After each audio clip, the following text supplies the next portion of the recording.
Ya, ini ada Pak Budi juga sudah datang. Mungkin mungkin Abang mau berbincang-bincang dulu dengan Pak Budi. Silahkan Bang, pembukaan. Selamat malam Pak Budi.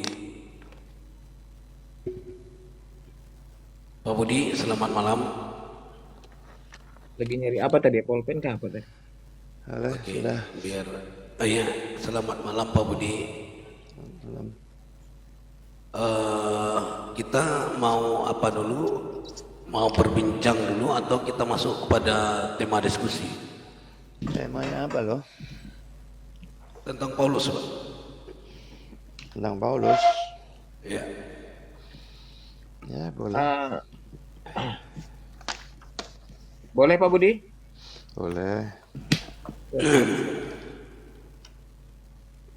jadi tentang Paulus ini saya akan narasikan sedikit sama Pak Budi ya.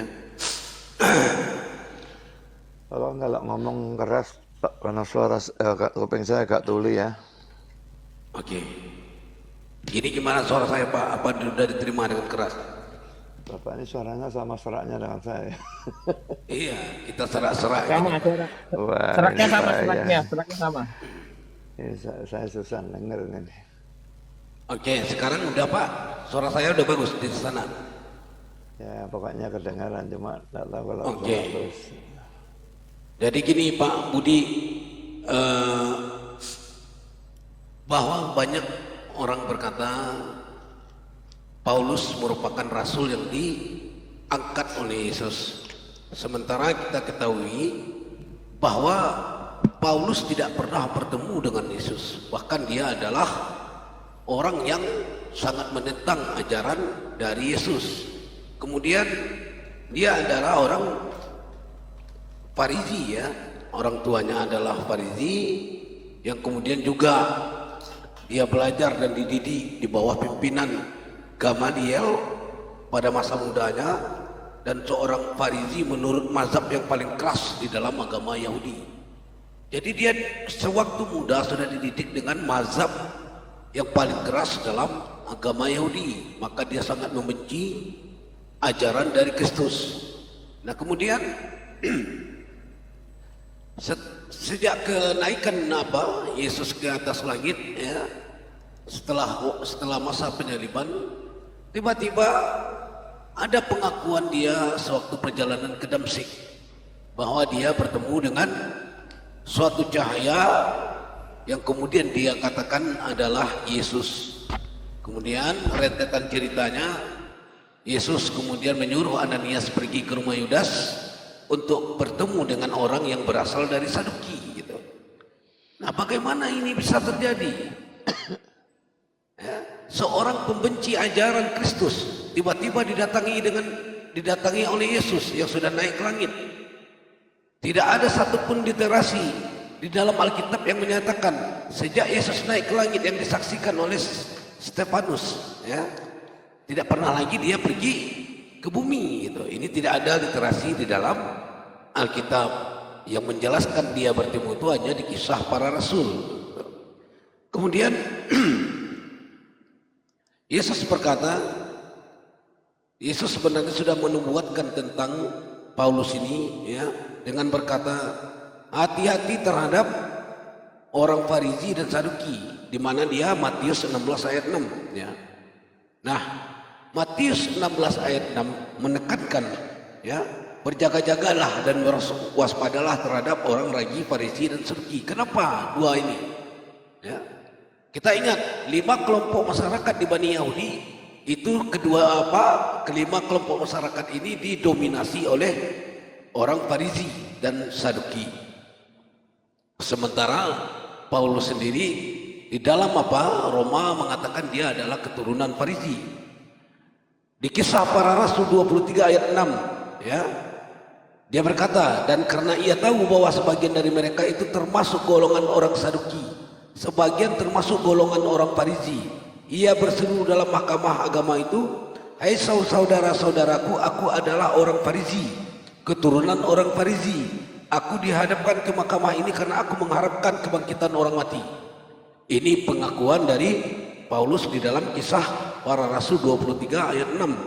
bahwa dia ya mengaku sebagai orang Farisi dan keturunan orang Farisi. Sementara Yesus berkata hati-hati terhadap orang Farisi dan Saduki. Kemudian dikatakan di dalam Matius 23 ayat 15, celakalah kamu hai ahli-ahli Taurat dan orang-orang Farisi, hai kamu orang-orang munafik, sebab kamu mengarungi lautan dan menjelajahi daratan untuk mentobatkan satu orang menjadi penganut agamamu, dan sesudah ia bertobat kamu menjadikan dia orang neraka yang kedua kali lebih jahat daripada kamu sendiri. Nah, ini bagaimana ini Pak Budi? Ya, bahwa orang ini sebenarnya sudah dibuatkan oleh Yesus sebagai pengacau di dalam ajaran Kristus. Nah, tetapi karena pengakuan dia sendiri, dia kemudian mengangkat dirinya sendiri sebagai seorang rasul. Tidak satu pun yang menyaksikan pertemuan dia antara dia dengan Yesus. Silakan Pak Budi.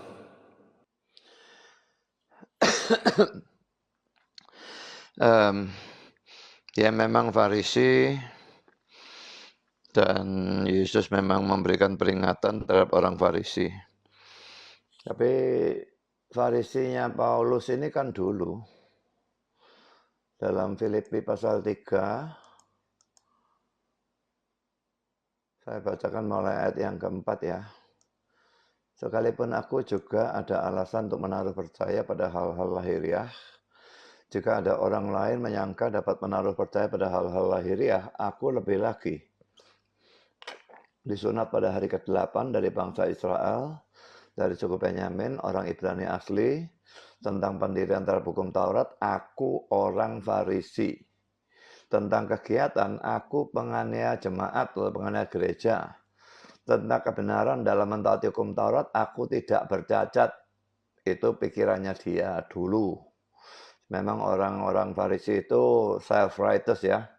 Jadi merasa diri benar dan punya sikap aku lebih suci dari orang lain gitu ya. Nah, tapi ayat 7-nya ini membalikkan sekarang ya dengan adanya kata tetapi ya, Filipi 3 ayat 7. Tetapi apa yang dahulu merupakan keuntungan bagiku sekarang kuanggap rugi karena Kristus. Malah segala sesuatu kuanggap rugi karena pengenalan akan Kristus Yesus Tuhanku lebih mulia daripada semuanya. Oleh karena dialah aku telah melepaskan semuanya itu dan menganggapnya sampah, supaya aku memperoleh Kristus dan berada dalam dia, bukan dengan kebenaranku sendiri karena mentaati hukum Taurat, melainkan dengan kebenaran karena kepercayaan kepada Kristus, yaitu kebenaran yang Allah anugerahkan berdasarkan kepercayaan. Jadi di sini sebagian ini dia menceritakan masa lalunya, tapi lalu mulai ayat 7 itu dia menyatakan masa sekarang. Setelah dia menjadi rasul, segala sesuatu dia anggap rugi. Yang dulu dia bangga-banggakan itu sampah itu bagi dia. Dan supaya dia bisa memperoleh Kristus dan berada dalam dia bukan dengan kebenaranku sendiri karena mentaati hukum Taurat, tapi kebenaran karena kepercayaan kepada Kristus. Jadi memang Paulusnya itu dulunya Farisi, tapi dia kan bertobat. Jadi dalam Kisah Rasul pasal 9, Yesus menampakkan diri. Memang itu merupakan suatu penglihatan saya pikir ya. Dan menampakkan diri dan itu membuat dia itu jadi buta ya. Lalu nanti disembuhkan oleh orang Kristen yang namanya Ananias. Dan ini ya Kisah Rasul pasal 9 ya. Ananias ini takut sebetulnya waktu disuruh menyembuhkan Saulus atau yang nanti menjadi Paulus itu ya. Ayat 13, jawab Ananias, Tuhan, dari banyak orang telah kudengar tentang orang itu, betapa banyaknya kejahatan yang dilakukannya terhadap orang-orang kudusmu di Yerusalem. Dan ia datang kemari dengan kuasa penuh dari imam-imam kepala untuk menangkap semua orang yang memanggil namamu. Ya, nangkapi orang Kristen, disiksa, suruh menyangkal iman, dibunuh, dan sebagainya.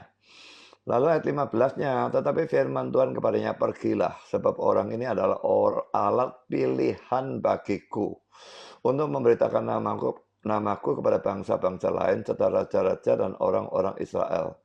Aku sendiri akan menunjukkan kepadanya betapa banyak penderitaan yang harus ia tanggung oleh karena namaku. Jadi memang Paulus itu dulunya orang yang jahat sekali, khususnya terhadap Yesusnya maupun terhadap orang-orang Kristen. Tapi sejak penglihatan ini terjadi, dia itu bertobat. Dan bertobat, dia lalu menjadi seorang rasul ya. Dan saya tidak habis pikir kenapa orang-orang Muslim ini kok anti sama Paulus ya. Rasanya Paulus satu-satunya yang dimusuhi oleh orang-orang Muslim. Padahal sebetulnya Paulus ini sama ajarannya dengan Yesus maupun dengan rasul-rasul yang lain. Kita lihat di dalam Kisah Rasul pasal yang ke-15 itu sidang gereja di Yerusalem ya. Kalau dari ayat 1 ya, beberapa orang datang dari Yudea ke Antiokhia dan mengajarkan kepada saudara-saudara di situ. Saudara-saudara itu maksudnya orang Kristen ya. Jikalau kamu tidak disunat menurut adat istiadat yang diwariskan oleh Musa, kamu tidak dapat diselamatkan. Jadi ini sebetulnya orang Kristen yang sesat ya. Karena mereka mengharuskan sunat. Kalau enggak, tidak bisa diselamatkan. Padahal sunat itu sudah dihapuskan sejak Yesus mati di atas kayu salib. Lalu ayat 2-nya, tetapi Paulus dan Barnabas dengan keras melawan dan membantah pendapat mereka itu. Akhirnya dia tetapkan supaya Paulus dan Barnabas serta beberapa orang lain dari jemaat itu pergi kepada rasul-rasul dan penatua-penatua di Yerusalem untuk membicarakan soal itu. Lalu kalau saudara lihat ayat 5, tetapi beberapa orang dari golongan Farisi yang telah menjadi percaya, laki-laki ini orang sesat ini, menjadi percaya itu pengakuan mereka percaya, tapi mereka orang sesat, datang dan berkata orang-orang bukan Yahudi harus disunat dan diwajibkan untuk menuruti hukum Musa. Jadi selamat karena perbuatan baik, selamat karena sunat itu sesat dalam Kristen. Karena Kristen itu selamatnya itu hanya karena iman. Ya, lalu kalau kita lihat ayat 6 dan seterusnya, rasul-rasul bersidang untuk membicarakan soal itu.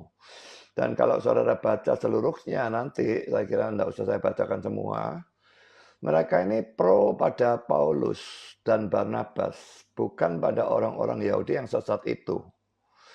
Jadi pandangan Paulus dan Barnabas dan rasul-rasul, penatua-penatua itu sama. Lalu kenapa kok Paulus itu yang paling dimusuhi, padahal pandangannya dia sama. Kalau saudara mau konsisten, ya musuhi semua. Paulusnya juga, Petrusnya juga, Yakobusnya juga, semua juga. Tapi kenapa? Saya tidak habis pikir, kenapa kok Paulus itu paling dimusuhi, yang lain kok tidak? Padahal ajaran mereka itu sama. Dia berjabat tangan dengan rasul-rasul Petrus maupun Yakobus dan mengambil suatu keputusan gitu ya, keputusan bersama, persetujuan gitu ya, bahwa Petrus dan Yakobus itu menginjili orang-orang Yahudi, tapi Paulus menginjili orang-orang non-Yahudi. Sebentar saya lihat ayatnya.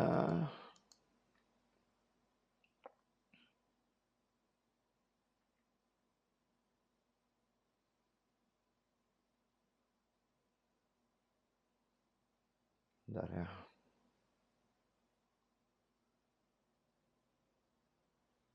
Galatia pasal 2. Pasal berapa ini saya lupa.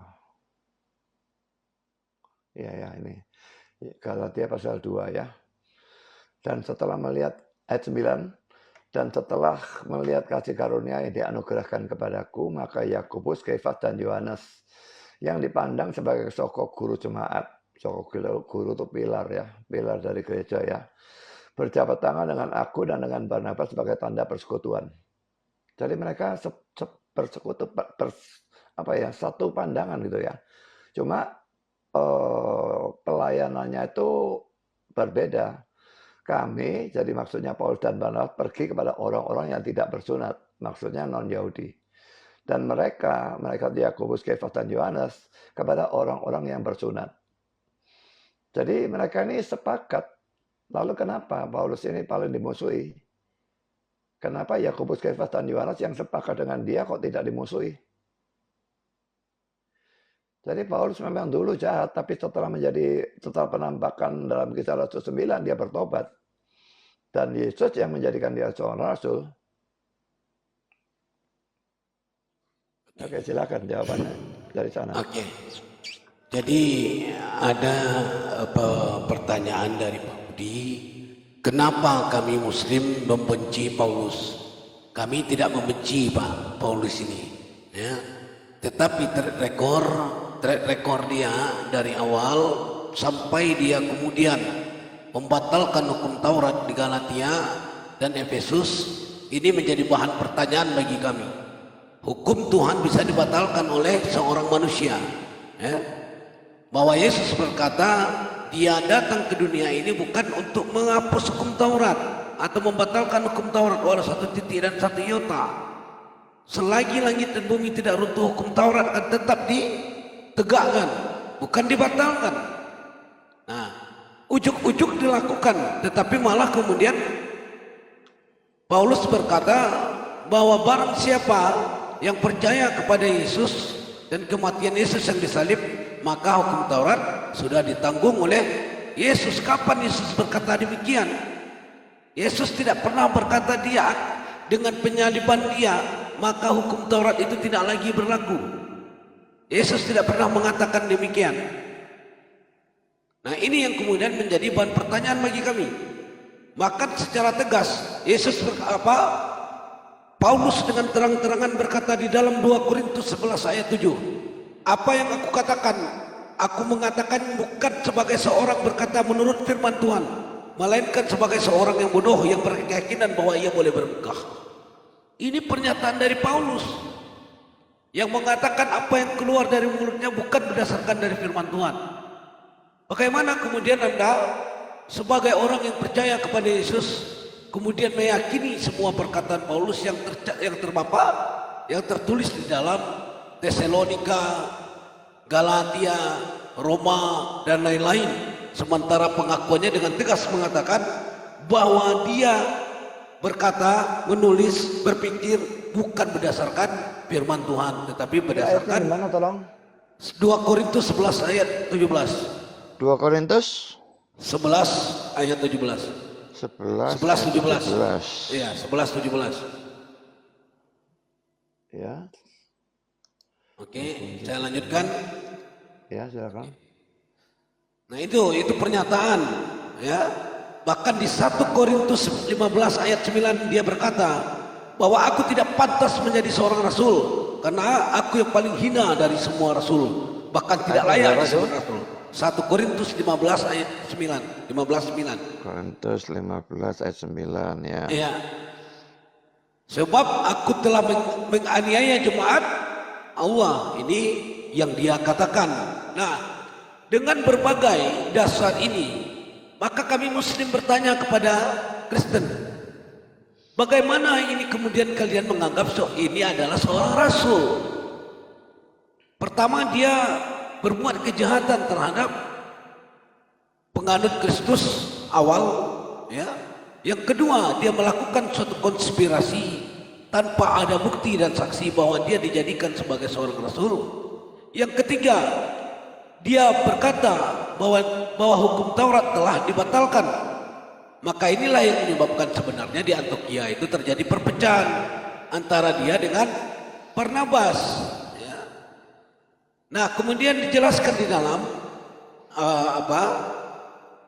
di dalam Matius 23:15 sudah diterangkan tadi, celakalah kamu hai ahli Taurat, hai orang-orang Farisi, kamu orang-orang munafik, sebab kamu mengarungi lautan dan menjelajahi daratan. Yesus tidak pernah berkata bahwa ajarannya boleh dibawa keluar Bani Israel, tapi apa yang terjadi? Paulus berkata dia seorang rasul dari non-Yahudi. Bayangkan itu. Dia menyebarkan agama, dia menyebarkan ajaran Kristus keluar dari Bani Yahudi, sesuatu yang sebenarnya tidak boleh dilakukan, ya. Yesus berkata, sesungguhnya aku diutus hanya untuk golongan Bani Israel. Bahkan di dalam Alkitab lainnya dikatakan, hai ke-12 muridku, janganlah engkau menyimpang dari bangsa lain, tetapi pergilah engkau ke-12 suku dari Bani Israel. Bahkan Roh Kudus juga melarang para murid-murid ini untuk menyebarkan Injil di Asia. Karena sejatinya memang ajaran itu tidak boleh dibawa keluar. Makanya di dalam Tolong beri ayatnya, tolong beri ayatnya ya. Oke. Roh Kudus melarang. Di mana tuh? Sebentar saya gini. Matius 10, 5 dan 8. Matius 10, 5 dan 8. Kedua belas murid itu diutus oleh Yesus dan ia berpesan kepada mereka, janganlah kamu menyimpang ke jalan bangsa lain atau masuk ke dalam kota orang Samaria, melainkan pergilah kepada domba-domba yang hilang dari umat Israel. Pergilah dan beritakanlah. Kisah Para Rasul 16 ayat 6. Mereka melintasi tanah Frigia dan tanah Galatia karena Roh Kudus mencegah mereka untuk memberitakan Injil ke Asia. Kisah berapa Kisah tuh? Para Rasul 16 ayat 6. Ya. Oke. Sudah? Oke. Jadi di dalam itu dikatakan, ya. Makanya Yesus berkata, celakalah kamu hai ahli Taurat, hai orang-orang Farisi, hai orang-orang munafik, kamu menjelajahi mengarungi lautan, menjelajahi daratan untuk mengajarkan, untuk mentobatkan satu orang untuk memeluk agama kamu. Ini dibilang oleh Yesus. Kepada siapa ini yang ditujukan? Siapa orang Farisi? Siapa yang ahli Taurat yang menyeberangi lautan? Itu adalah Yesus, itu adalah Paulus. Gak ada lagi murid-murid Yesus yang menyeberangi lautan, menjelajahi daratan yang merupakan orang Farisi selain dari Paulus. Silakan Pak Udi. Oke. Persoalan membatalkan hukum Taurat, ya. Ini kita tidak bisa melihat hanya dalam satu teks ya. Memang kalau dilihat di dalam Matius pasal 5 ayat 17 sampai dengan 19 ya. Ini dikatakan Yesus sendiri yang bicara ya. Janganlah kamu menyangka bahwa aku datang untuk meniadakan hukum Taurat dan kitab para nabi. Aku datang bukan untuk meniadakannya, melainkan untuk menggenapinya. Karena aku berkata kepadamu, sesungguhnya selama belum lenyap langit dan bumi ini, satu iota atau suatu titik pun tidak akan ditiadakan dari hukum Taurat sebelum semuanya terjadi. Karena itu siapa yang meniadakan salah satu perintah hukum Taurat sekalipun yang paling kecil dan mengajarkannya demikian kepada orang lain, ia akan menduduki tempat yang paling rendah dalam kerajaan surga. Tapi siapa yang melakukan dan mengajarkan segala perintah-perintah hukum Taurat, ia akan menduduki tempat yang tinggi dalam kerajaan surga. Jadi kalau dilihat dari teks ini, kelihatannya hukum Taurat itu tidak boleh dihapuskan sedikit pun. Ya. Sekarang coba kita lihat di dalam Efesus pasal 2, ayat yang ke-15.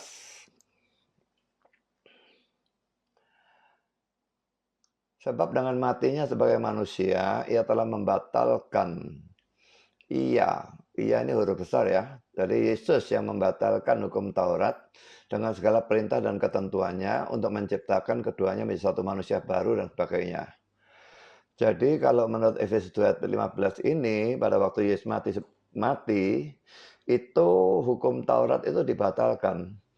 Dan itu juga bisa kelihatan pada waktu Yesus mati itu di dalam Matius pasal yang ke-27, ayat yang ke-50, 50 itu Yesus mati ya. Matius 7 ayat 50, Yesus mati, Yesus berseru pula dengan suara nyaring lalu menyerahkan nyawanya. Lalu ayat 51-nya perlu disoroti ya.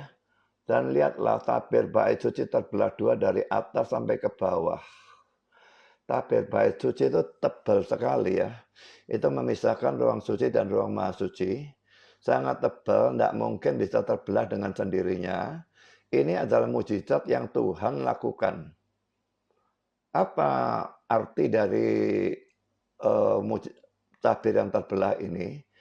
Dulu pada waktu Yesus belum mati, ada penghalang begitu ya, antara ruang suci dan ruang maha suci. Ruang maha suci itu yang boleh masuk cuma imam besar, itu pun setahun sekali. Tapi pada waktu Yesus mati, itu terbelah. Jadi jalan kepada Tuhan itu sudah terbuka karena kematian dari Yesus. Dan bahwa tabir bait suci itu terbelah, itu merupakan suatu pertanda bahwa bait suci dengan imam-imamnya, dengan korban-korbannya, dan dengan seluruh hukum upacaranya itu dihapuskan. Ya, jadi kalau tadi kembali kepada Efesus 2:15 yang kelihatan kontradiksi dengan Matius 5 ayat 17 sampai 19. Satu-satunya cara untuk mengharmoniskan adalah menafsirkan kata-kata hukum Taurat itu secara berbeda. Karena memang hukum Taurat itu ada yang hukum moral. Hukum moral itu misalnya seperti dalam 10 hukum Tuhan ya. Jangan membunuh, jangan berzina, jangan sembah berhala dan sebagainya, itu hukum moral. Yang itu tidak pernah dibatalkan. Dan itu yang dimaksudkan oleh Matius 5 ayat 17 sampai dengan 19. Tapi ada hukum upacara atau ceremonial law kalau dalam bahasa Inggris. Itu misalnya sunat, perjamuan Paskah, lalu kalau dosa sembelih binatang, lalu domba Paskah, lalu larangan makan, ini tidak boleh makan, ini tidak boleh makan dalam Imamat pasal 11 itu banyak sekali sederetannya tidak boleh dimakan, sampai bingung bisa bagaimana hidup seperti itu. Nah itu hukum upacara itu yang dibatalkan di dalam Efesus 2 ayat yang ke-15. Dan kalau saudara perlu bukti lebih lagi, Efesus 2 ayat 15 ini boleh dikatakan paralel ya dengan Kolose pasal yang kedua. Kolose pasal 2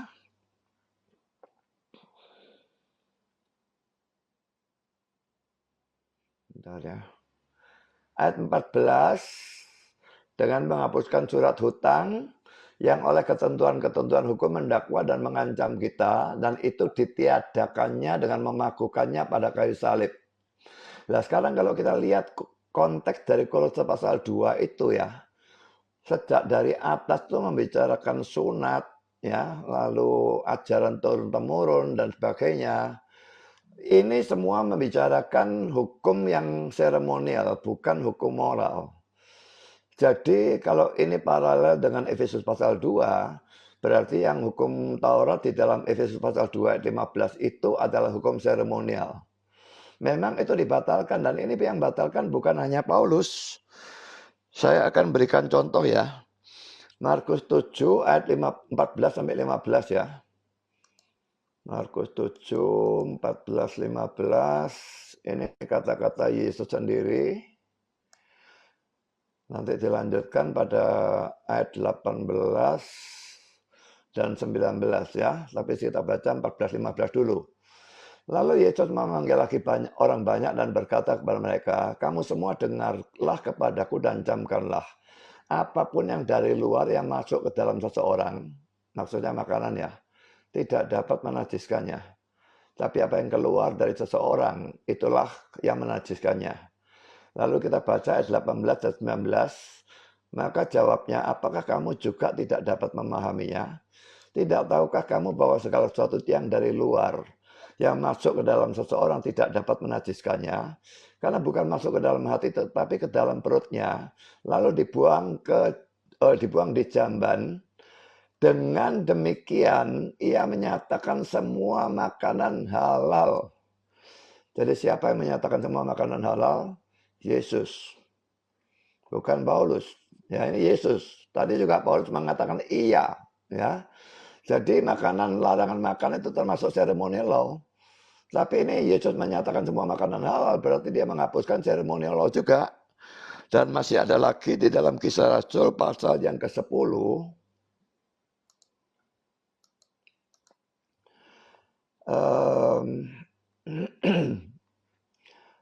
Saya baca mulai ayat 10 ya. Ini bicara tentang Petrus ya.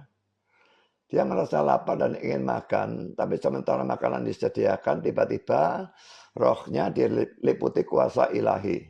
Tampak olehnya langit terbuka dan turunlah suatu benda berbentuk kain lebar yang bergantung pada keempat sudutnya yang diturunkan ke tanah. Di dalamnya terdapat berbagai jenis binatang berkaki 4, binatang menjala dan burung. Ini semua yang dilarang makan dalam perjanjian lama ya. Kedengaranlah olehnya suatu suara yang berkata, bangunlah hai Petrus, sembelihlah dan makanlah. Tapi Petrus menjawab, tidak Tuhan, tidak. Sebab aku belum pernah makan sesuatu yang haram dan yang tidak tahir.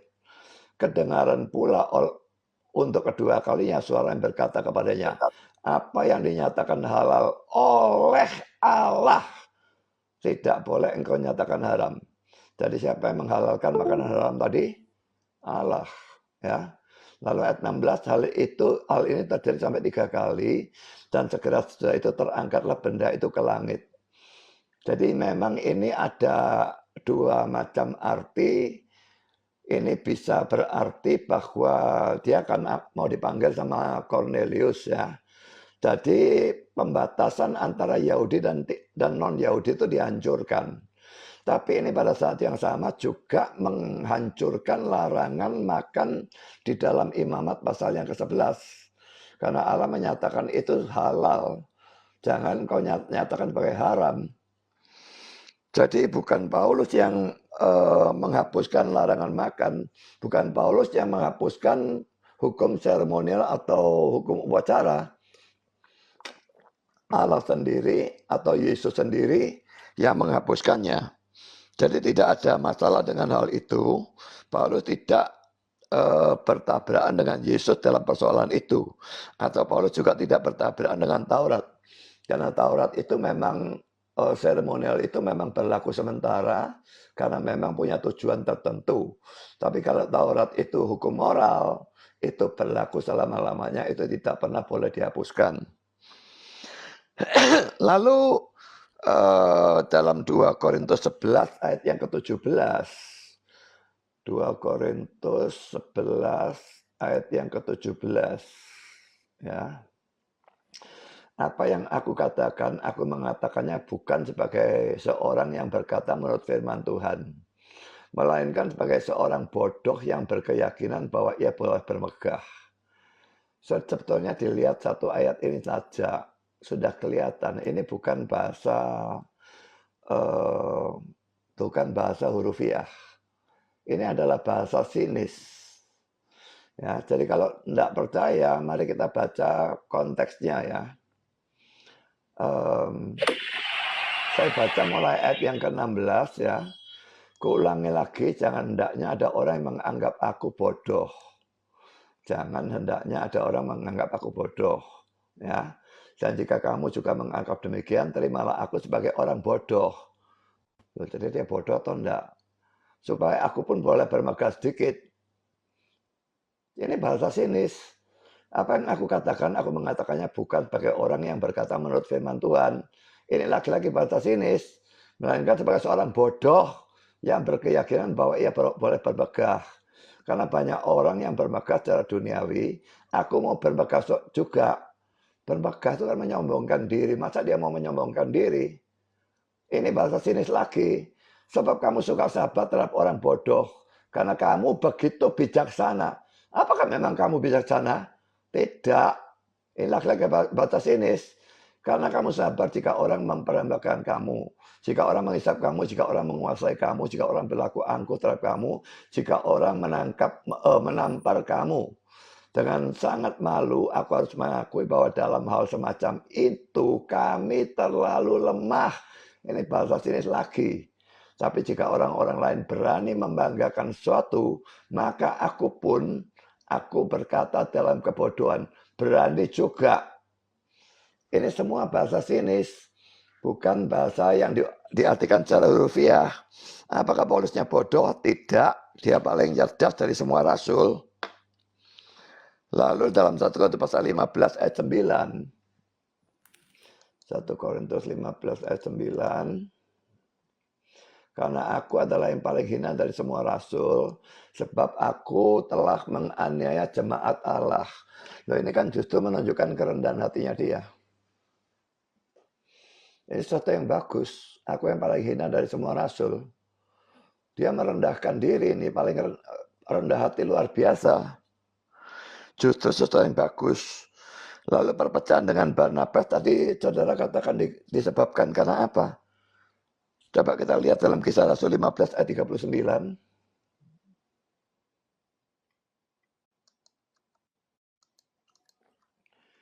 Kisah Rasul 15 ayat yang ke-39.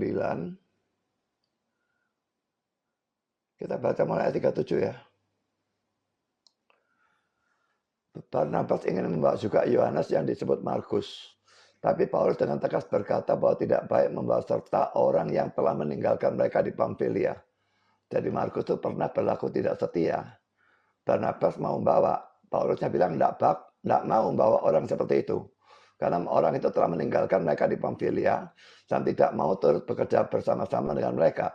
Hal itu menimbulkan perselisihan yang tajam sehingga mereka berpisah dan Barnabas dan Markus juga sertanya berlayar ke Siprus. Tapi Paulus memilih Silas dan sebagainya. Jadi ini tidak ada urusan dengan pertentangan tentang hukum Taurat, tapi tentang mau membawa Markus atau tidak membawa Markus. Gitu. Paulus mau tidak mau, Barnabas mau, akhirnya mereka gegeran. Ya, jadi itu bukan urusan dengan hukum Taurat atau apapun. Lalu Yesus hanya untuk bangsa Israel. Memang kalau Matius 10 ayat 5 sampai 8 di mana dia mengutus 12 murid itu hanya boleh memberitakan Injil kepada orang-orang Yahudi. Samaria saja tidak boleh. Itu Yahudi blasteran ya. Sama Israel blasteran itu tidak boleh. Apalagi bangsa-bangsa lain lebih-lebih tidak boleh. Tapi dengan munculnya Matius 19 ayat Matius 28 ayat 19. Jadilah saksiku di kita baca harus jadikan murid ya. Matius 28 Ya, ayat izin. 19. Karena itu pergilah jadikanlah semua bangsa muridku. Semua bangsa ya. Ini menganulir Matius 10 tadi yang hanya boleh menginjil kepada bangsa Israel. Ini sekarang semua Ya, bangsa. Juga Kisah Rasul 1 ayat 8. Jadi saksiku di Yerusalem, Yudea, Samaria sampai ke ujung bumi. Itu semua bangsa. Jadi bukan hanya Israel saja. Dalam Matius ya, 23, izin. orang yang Izin, nyeberangi Pak. lautan apa? Ya, izin mungkin kita bisa mohon maaf sebelumnya buat Bapak Budi, buat Bang RR. Mungkin kita bisa ini saya kasih timer aja mungkin kita kasih waktu 5 menit ya setelah ini. Ya nanggung kalau Gimana? dikasih waktu 5 menit itu tidak enak sekali ngomongnya. Oh, Situ jadi bebas, patokan aja biar ya. aja ngomong apa bebas, dia saya bisa ngomong bebas bebas. saja, bebas saja Oh, bebas Pak. aja. Oke, Yang oke. Sampai penting jawabannya Yang penting selesai, sana juga ya. boleh ngomong bebas gitu loh. Oh, oke deh, oke deh. Yang penting Ya, ada kesepakatan aja antara ya, ya, Bang ya, dari Buya R sama Bapak Pendeta Budi oke. Alsari mungkin sudah ada ya, oke kesepakatan. ya. Mungkin gantiannya silahkan gitu aja ya. Ya, ya, oke. Oke deh, Nah, oke. Matius Silakan 23 itu melanjutkan Bang Budi. celakalah Silakan orang izin. yang menyeberangi lautan dan sebagainya. Kok itu bisa menjadi Paulus itu dari mana? Itu tidak ada hubungannya. Itu orang-orang Farisi dan ahli Taurat yang dikatakan celakalah itu sama sekali tidak ada hubungannya dengan Paulus. Lalu Roh Kudus melarang memberitakan Injil di dalam Kisah Rasul 11 ayat yang ke-6. Kisah 11 ayat 6. Ini tidak keliru ayatnya. Tadi katanya Kisah 11 ayat 6, bukan ini ayatnya.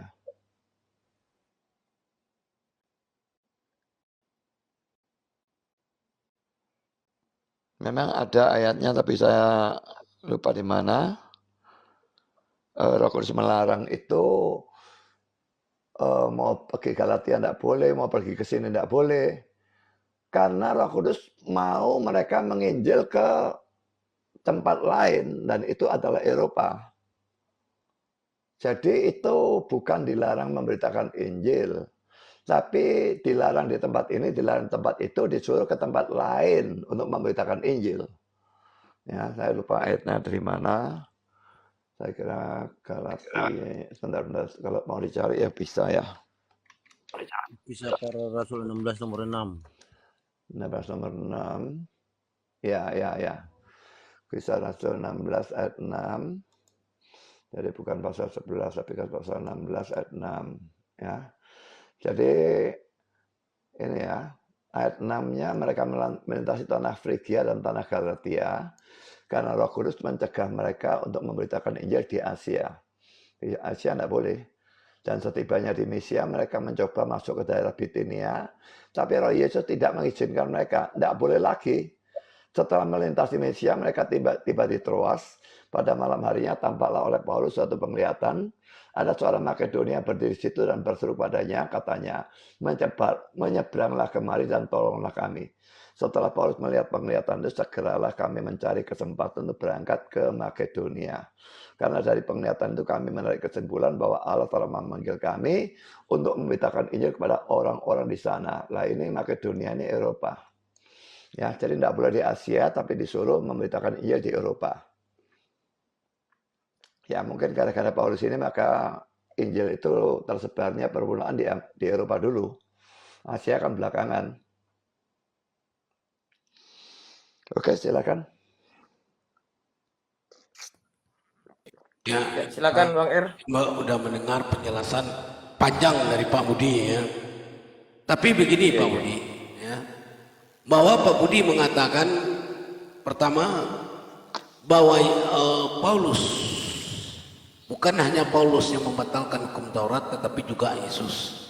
Begini Pak Budi, apakah Tuhan akan membatalkan firman-Nya? Ini yang kemudian menjadi dilema dan permasalahan, karena Tuhan tidak pernah salah. Itu yang pertama Pak Budi ya. Yang kedua, Efesus, Kolose itu adalah tulisan dari Paulus yang dibuat sewaktu dia berada di dalam penjara, bukan berdasarkan firman dari Yesus. Tidak tercatat di dalam sejarah bagaimana kemudian Kolose serta Efesus ini dijadikan kitab itu berdasarkan firman dari Yesus. Tidak tercatat demikian. Tidak ada satupun sejarah mengatakan ada itu ada campur tangan dari Yesus. Itu adalah buah pemikiran dari Paulus ketika dia sedang berada di dalam penjara. Maka dia buat kitab yang namanya Kolose, dia buat kitab yang namanya Efesus. Jadi tidak ada sama sekali firman dari Yesus tentang pembatalan termasuk membolehkan semua makanan yang masuk dalam mulut kecuali yang dimuntahkan, kemudian membatalkan sunat padahal sunat itu adalah yang paling esensi. Ya. Di dalam perjanjian lama dikatakan bahwa sunat itu adalah perjanjian antara Allah dengan anak manusia, bukan tradisi, tetapi kewajiban, ya. Maka dilanjutkan di dalam perjanjian lama, jika dia tidak disunat maka binasakanlah dia dari kota tersebut. Nah, begitulah kan ketatnya aturan sunat, yang kemudian apa kata Paulus, dia batalkan sunat itu cukup dengan sunat hati gitu. Bagaimana seorang manusia, makanya saya pertanyakan dari tadi sama Pendeta Budi, bagaimana seorang manusia mampu menulis, ya, yang kemudian diimani oleh orang banyak, yaitu orang-orang Kristen, yang mampu membatalkan hukum Tuhan, yaitu adalah sunat gitu. Jadi ini menjadi kerancuan semua, ya. Karena di dalam Matius 12:36 dan 37 dikatakan, ya. Matius berapa? 12:36 dan 37. 12, 36. 37. Ya, kenapa? Tetapi aku berkata kepadamu, setiap kata sia-sia yang diucapkan orang harus dipertanggungjawabkannya pada hari penghakiman. Ya. Karena menurut ucapanmu engkau akan dibenarkan dan menurut ucapanmu pula engkau akan dihukum. Ya, ini yang kita takutkan. Ya. Ucapan-ucapan yang tidak benar, yang cenderung membatalkan hukum-hukum Tuhan, ini dilakukan semua oleh Yesus. Kemudian Pak Budi tadi berkata di dalam Matius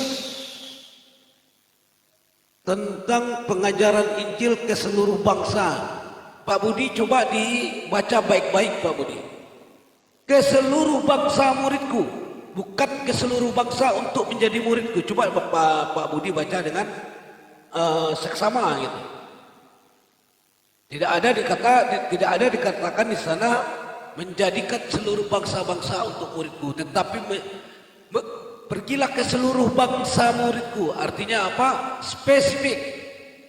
Bangsa muridku itu adalah 12 suku. Karena orang-orang ini adalah ke-12 murid Yesus ini adalah orang Yahudi semua.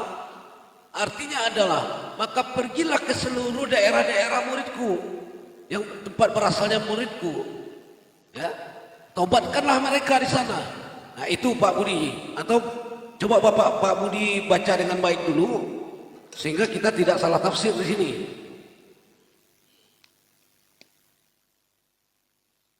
Tidak ada kata-kata di dalam Matius itu mengatakan menjadikan seluruh bangsa-bangsa itu tuh menjadi murid dia. Tidak ada.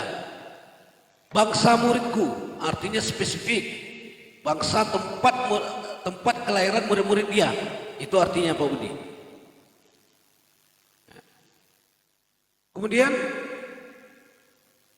bahwa terjadi juga Bapak sebenarnya ya, pertentangan antara Yesus dengan Barnabas. Ingat Pak Budi, pertemuan di Antioquia itu dikenal dengan pertemuan perkumpulan orang-orang kafir pertama.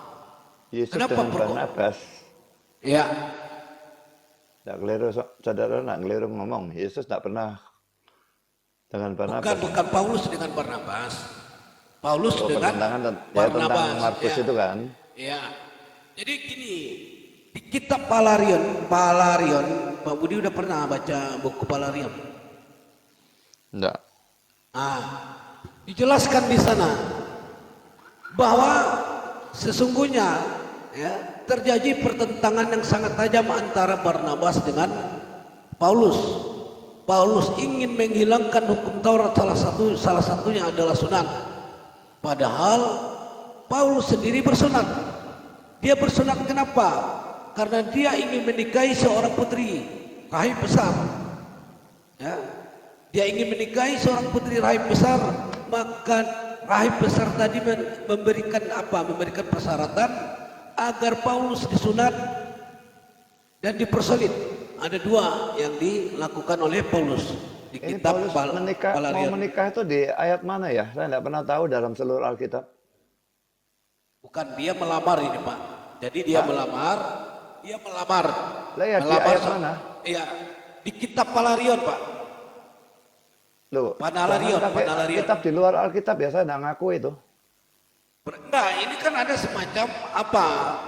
Bukan kita kan tidak bersandar pada Alkitab saja, tetapi ada data-data Ya, dan literasi Kalau penunjang. saudara mau bersandar kepada non Alkitab, terserah, saya hanya Alkitab.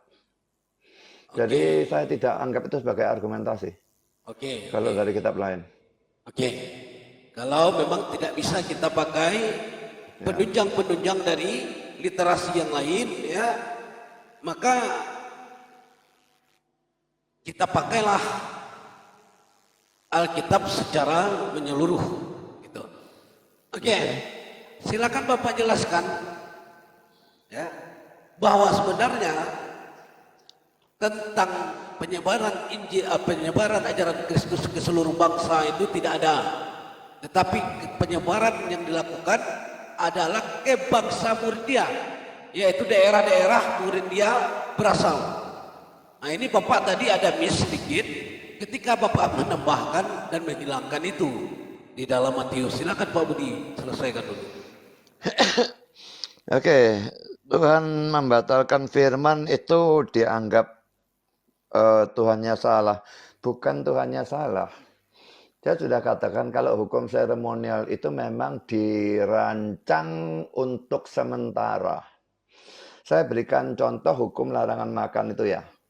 Mengapa bangsa Israel diberikan larangan makan? Dan salah satu ciri dari hukum seremonial atau hukum upacara adalah hukum itu tidak masuk akal. Yaitu ciri dari hukum seremonial. Kalau misalnya hukum moral, jangan membunuh, jangan berzina, itu masuk akal kan. Tapi larangan makan itu tidak masuk akal. Coba dibaca Imamat pasal 11 semuanya. Ini apa-apaan kok begitu banyak binatang tidak boleh dimakan, itu apa-apaan. Ada orang yang bilang karena tidak sehat babi, yang bilang babi tidak sehat itu siapa? Lalu misalnya ikan tidak bersisik, tidak boleh dimakan, lalu yang bilang lele itu tidak sehat itu siapa? Jadi itu bukan urusan sehat atau tidak sehat. Tapi mereka tetap dilarang di dalam perjanjian lama. Karena apa?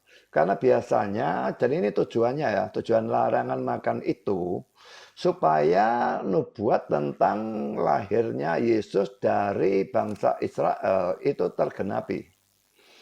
Kalau misalnya tidak ada hukum larangan makan itu, maka orang Israel akan bergaul dengan bebas dengan bangsa-bangsa lain, nanti kawin campur dan sebagainya jadi bangsa blasteran, lalu Israelnya habis karena semua kawin campur, Lalu nubuat bahwa Yesus harus lahir dari antara Israel tidak tergenapi. Karena itu dikasih larangan makan, sehingga kalau mereka mau bergaul dengan orang-orang non Israel atau non Yahudi, ada larangan makan ini, tidak bisa bergaul. Orang bergaul bersekutu kan selalu makan. Makan loh, mau makan ini tidak bisa, makan ini tidak boleh, makan ini tidak boleh. Lah tidak bisa bergaul.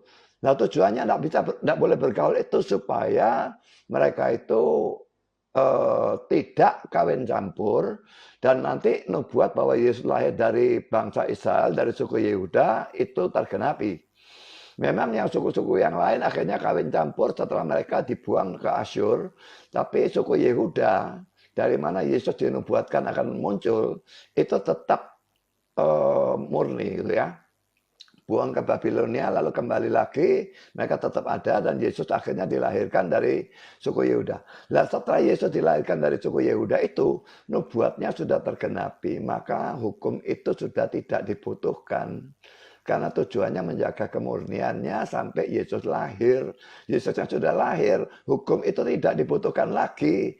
Makanya Yesus bilang, itu bukan Paulus yang menghapuskan, kan saya sudah katakan. Yesus yang menghapuskan. Markus 7, 14, 15, 18, dan 19. Lalu juga Kisah Rasul 10. Allah yang menghapuskan. Apa yang aku katakan halal, jangan kamu katakan haram. Petrus tetap tidak mau makan. Dia pikir tetap tidak boleh. Tapi Tuhan bilang, jangan katakan haram apa yang aku katakan halal. Jadi Allah yang menghapuskan, bukan Paulus. Lalu kalau Efesus dan Kolose tulisan dari Paulus, saya secara implisit sudah merendahkan tulisan Paulus gitu ya. Sunat dalam PL, ya. Kalau sunat dalam PL, ya. Tapi dalam perjanjian baru tidak. Memang dihapuskan, ya. Dan itu ada dalam surat Galatia, laki-laki ditulis oleh Paulus. Nah, kalau saudara merendahkan tulisan Paulus, sekarang saya tunjukkan satu ayat. Saya tidak pernah merendahkan tulisan Paulus. Yang saya katakan, Kolose dan Efesus itu bukan berasalkan dari firman Tuhan. Itu adalah buah pemikiran dari Paulus karena dia ada di dalam penjara. Itu yang saya bilang. Artinya ini adalah yang ditulis oleh dia adalah pemikiran dia sendiri, bukan merupakan firman. Ini tolong Bapak bedakan dulu. Saya tidak pernah merendahkan tulisan dari Paulus. Itu merendahkan. Karena kami semua menganggap tulisan Paulus ini firman. Sekarang saya tunjukkan ayatnya sekarang ya, 2 Petrus pasal 3. Kita lihat pandangan dari Petrus tentang tulisan Paulus ya.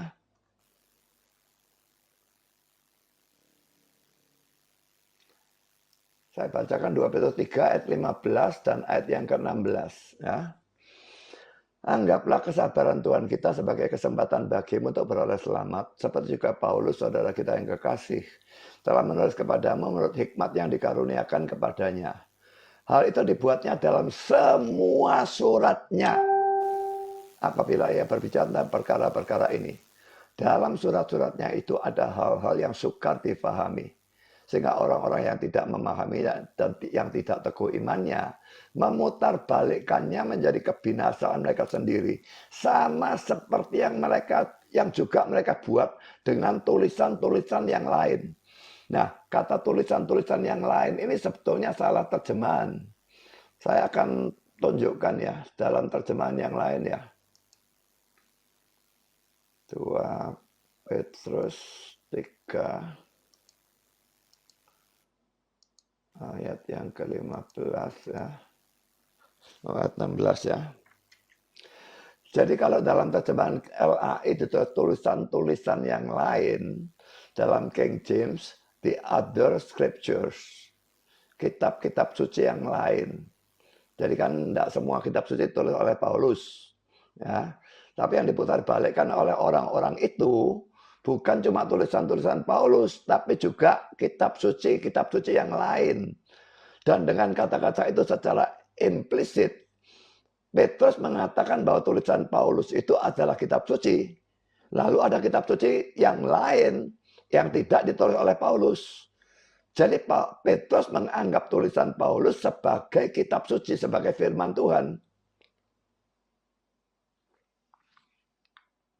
2 Petrus Matius 3. 12 tidak. ayat apa? 2 Petrus 3:16 itu Petrus tidak pernah mengatakan tulisan-tulisan itu adalah ayat-ayat suci. Ini Pak Budi Saya sendiri yang pernah belum menambahkan selesai. ini. Bentar ya. Ya. Tadi Matius 12, 36, 37 kata yang sia-sia. Itu tidak ada hubungannya dengan Paulus atau siapapun ya. Kita mengatakan kata yang sia-sia itu kata yang tidak ada gunanya, mungkin kata-kata yang kotor atau apa. Memang kita akan dihakimi berdasarkan hal-hal itu. Tapi ini tidak ada urusannya dengan Paulus. Lalu Matius 28 ayat 19 dibaca seksama katanya. Coba kita baca dengan seksama. Matius 28 ayat 19. Karena itu pergilah, jadikan semua bangsa muridku. Disuruh menjadikan semua bangsa muridku. Dan membaptis mereka dalam nama Bapa dan Anak dan Roh Kudus. Dan Pak ajarlah Budi, mereka tolong melakukan. dibaca dengan baik Pak. Jangan menafsirkan itu secara pengertian Bapak. Tidak ada di sana dikatakan jadilah semua bangsa murid. Menyuruh bangsa-bangsa Jadikanlah murid semua Pak. bangsa muridku. Saya Muridku. tidak mengubah. Semua bangsa muridku itu artinya di mana murid-murid Yesus itu berasal, Pak. Makanya ada kata-kata Kamu membelokkan kata-kata bangsa artinya, murid. kamu membelokkan artinya Alkitab kalau gitu caranya.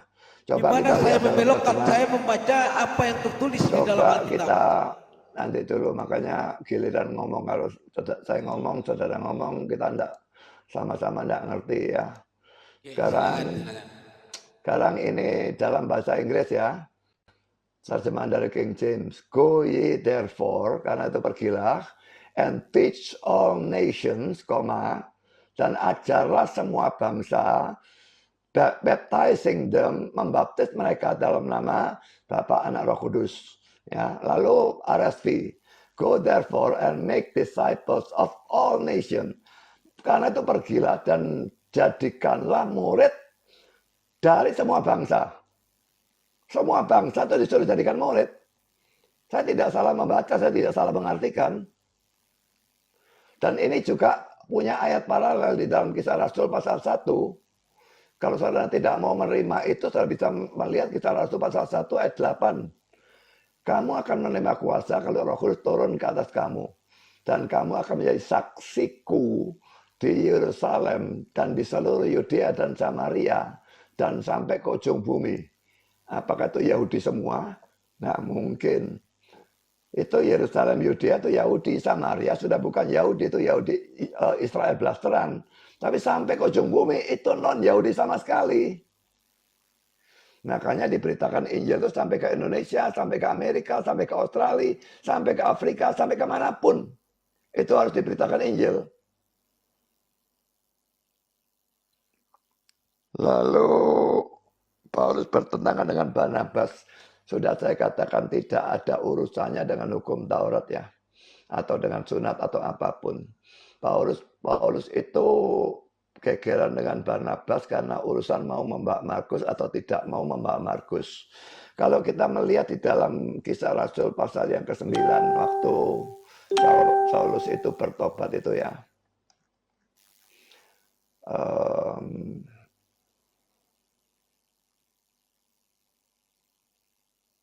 Bentar ya.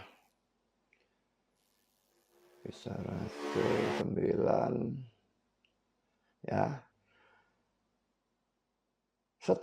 Ayat 26 ya. Dan 27. Kisah Rasul 9 ayat 26 27 ya. Setibanya di Yerusalem, Saulus mencoba menggabungkan diri kepada murid-murid. Tetapi semuanya takut kepadanya. Karena mereka tidak dapat percaya bahwa ia juga seorang murid. Karena tadinya kan dia penganiaya. Jadi takut gitu loh. Tetapi ayat 27, Barnabas menerima dia. Dan membawanya kepada rasul-rasul. Dan menceritakan kepada mereka bagaimana Saulus melihat Tuhan di tengah-tengah jalan. Dan bahwa Tuhan berbicara kepada dia. Dan bagaimana keberaniannya mengajar di Damsyik dalam nama Yesus. Dan Saulus tetap bersama-sama dengan mereka di Yerusalem. Dan dengan keberanian mengajar dalam nama Tuhan. Jadi Yang menerima Paulus ini justru pertama kali menerima Paulus itu Barnabas. Yang lain takut, Barnabas menerima. Tidak ada urusan gegeran dengan dia. Baru gegeran belakangan karena urusan mau membawa Markus atau tidak mau membawa Markus. Tidak ada urusan gegeran, urusan kepercayaan, urusan sunat, urusan hukum Taurat. Tidak ada sama sekali. Oke, sekian. Silakan tanggapi. Tadi jelas ya, Pak Budi mengatakan bahwa Yesus yang membatalkan perintah Tuhan itu sendiri, dan juga Tuhan itu sendiri yang membatalkan Ya. perintah dia. Bapak Budi coba baca Mazmur 89:34. Mazmur 89:34. Apa yang dijelaskan di sana? Di Mazmur 89:34, aku tidak akan melanggar perjanjianku, dan apa yang keluar dari bibirku tidak akan kuubah.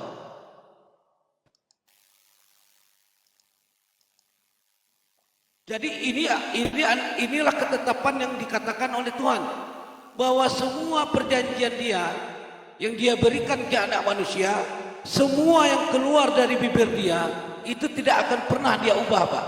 Jadi tidak ada kata pembatalan ya, yang kemudian dijadikan sebagai pembenaran apa yang diperintahkan oleh Paulus. Ini jelas tegas ya, Pak. Mazmur 89:34. 35 itu kalau terjemahan Indonesia ya. Oke, coba sama nggak itu isinya? Coba Bapak bacakan. Enggak, kalau terjemahan bahasa Indonesia ayat 35, kalau 34 itu terjemahan bahasa Inggris. Oke. Ayatnya beda penomoran itu aja. Oke, beda penomoran tetapi isinya adalah apa yang keluar dari bibirku tidak akan kuubah. Itu jelas ya. Bahkan di dalam Yesaya 55:11, demikianlah firmanku yang keluar dari mulutku, ia tidak akan kembali kepadaku dengan sia-sia, tetapi ia akan melaksanakan apa yang kukehendaki dan akan berhasil dalam apa yang kusuruhkan kepadanya. Yesaya berapa itu? 55 ayat 11. Jadi firman Tuhan itu tidak pernah sia-sia, Pak. Jangankan berubah, jangankan dibatalkan. Ya. Firman itu malah melaksanakan kehendak Tuhan semua. Apa yang Tuhan perintahkan maka firman itu akan melaksanakan semua. Ini yang juga di dalam Mazmur tadi mengatakan, apa yang keluar dari bibirku tidak akan pernah kuubah. Jelas ini. Ya, di dalam Yesaya dan di dalam Mazmur. Yang kedua kemudian mengenai ya bangsa muridku tadi ya, jika dipaksakan doktrin bahwa ajaran Yesus boleh dibawa keluar, maka ini akan ada kontradiksi. Ya Pak, pertama Yesus berkata bahwa ajarannya itu hanya untuk domba-domba yang hilang dari Bani Israel. Tegas di sana dinyatakan, Pak. Domba-domba yang hilang dari Bani Israel tidak ada untuk diajarkan ke seluruh dunia. Aku diutus hanya untuk kalangan Bani Israel. Matius 15:24. Aku diutus hanya kepada domba-domba yang hilang dari umat Israel. Kemudian bagaimana ini gugur lagi dengan ada pernyataan-pernyataan lain bahwa ternyata dia diutus untuk seluruh dunia. Nah, ini tadi yang kemudian menjadi kontradiksi ya. Makanya ada perintah-perintah dari Yesus seperti ayat-ayat dalam Bible yang saya sebutkan tadi. Tidak boleh beritakan Injil kasih, janganlah kamu menyimpang ke jalan bangsa lain, tetapi pergilah kamu kepada orang-orang yang hilang dari Bani Israel, kepada domba-domba yang tersesat dari Bani Israel. Ini Pak, tidak ada penekanan. Saya baca dari perintah-perintah Yesus itu tidak ada penekanan untuk penyebaran ajaran Kristus keluar dari Bani Israel. Bahkan Yesus mengutuk, celakalah kamu hai ahli kitab, celakalah kamu hai orang Farisi, celakalah kamu hai orang munafik, kamu menyeberangi lautan menjelajahi daratan untuk mentobatkan satu orang untuk memeluk agamamu. Bayangkan itu, Pak. Kemudian tiba-tiba dengan satu dalil, dua dalil berubah semua. Nah, bagaimana ini? Mana yang kita pegang? Ya. Ini yang kemudian menjadi suatu satu problem yang debater Muslim lihat, bukan karena kami benci terhadap Paulus, tidak. Kami melihat ada ketidaksinkron di sini. Ya. Maka sebenarnya di dalam perjanjian lama, di dalam Bible itu tidak dijelaskan bagaimana surganya orang Kristen. Yang dijelaskan adalah surganya orang Yahudi. Ya, 144.000 masing-masing menerima, 12 suku itu menerima jatah 12.000. Ya. Dan setiap orang 12.000 itu dimaterai dahinya oleh para malaikat. Bahkan surganya pun juga digambarkan. Mereka mendapatkan 12 gerbang di dalam surga yang dijaga oleh 12 malaikat. Masing-masing di gerbang itu tertulis nama 12 suku tadi. Enggak ada, Pak, tentang surganya Kristen. Karena sesungguhnya ajaran itu bukan untuk orang dari luar non-Yahudi. Ajaran itu hanya untuk orang Yahudi. Dari sejak dia diutus sampai dia menyampaikan wahyu itu semua hanya untuk orang Yahudi. Tidak ada untuk orang non-Yahudi. Nah, semuanya ini kemudian berantakan ketika Paulus kemudian membawa ajaran ini keluar dari Bani Yahudi. Dia mengangkat orang kepercayaannya Timotius yang kemudian bersunat untuk mempengaruhi orang-orang Yahudi supaya mau mengikuti ajaran Paulus. Nah, ini, jadi silakan Pak Budi, tolong Bapak Budi baca tadi apa yang saya sampaikan tadi. Pertama adalah Mazmur 89:34. Kalau Pak Budi mengatakan dibatalkan, maka di dalam Mazmur tidak pernah ya perjanjian itu dibatalkan, dan apa yang keluar dari bibirku tidak akan pernah kubah. Kemudian Yesaya 55 ayat 11. Silakan Pak Budi komentar ini terlebih dahulu. Oke, Mazmur 89 dulu ya. Mazmur 89 ayat 35 ya. Aku tidak akan melanggar perjanjianku, dan apa yang keluar dari bibirku tidak akan kuubah. Ini urusan perjanjian ya, bukan urusan hukum atau larangan atau perintah.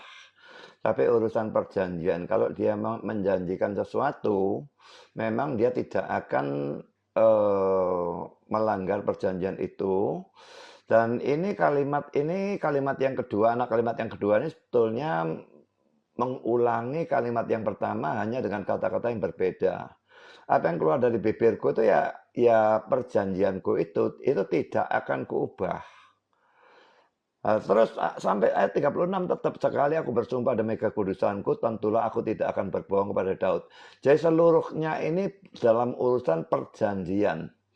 Kalau urusan perjanjian memang Tuhan janji, masa dia melanggar janji? Tidak mungkin. Nah, sekarang kalau saudara mengatakan bahwa firman itu tidak pernah diubah, mari kita melihat dalam Yesaya pasal 38 ya. Dan perhatikan ya, kalau saya jawab saudara, ayat-ayat yang saudara gunakan saya jawab. Tapi kalau saudara jawab saya, ayat-ayat yang saya gunakan saudara tidak jawab. Ya, itu cara menilai orang berdebat itu yang mana yang lebih benar gitu loh. Sekarang Yesaya 38. Jadi kalau saudara jawab saya, seharusnya saudara jawab ayat-ayat yang saya gunakan. Kisah Rasul 1 ayat 8 dari tadi tidak pernah saudara bahas. Kisah Rasul pasal 10 tidak pernah digubris. Markus pasal 7 ayat 14, 15, 18, 19 tidak pernah dipedulikan. Ya, saya memberikan argumentasi, saudara tidak jawab saya. Tapi kalau saudara memberikan argumentasi saudara saya jawab ya.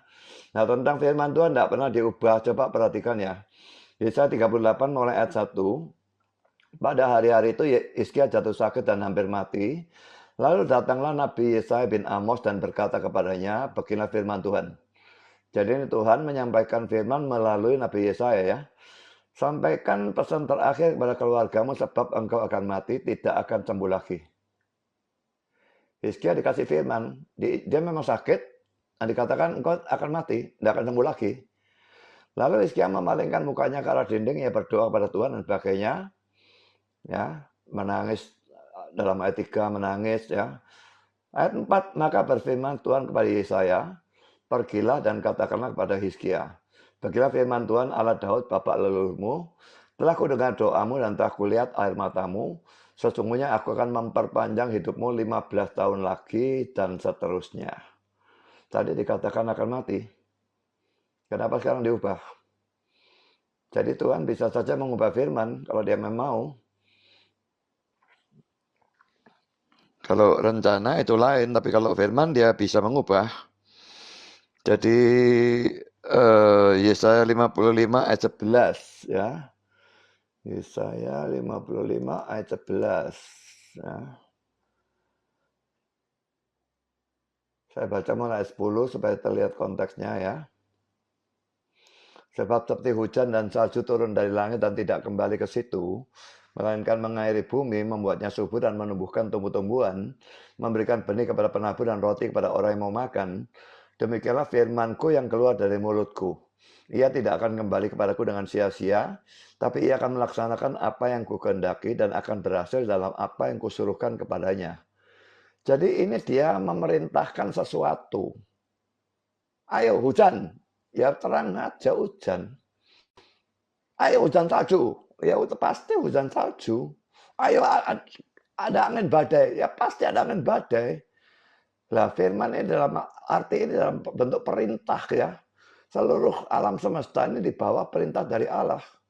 Kalau dia memberikan perintah, ya tentu saja firman-Nya itu tidak akan sia-sia.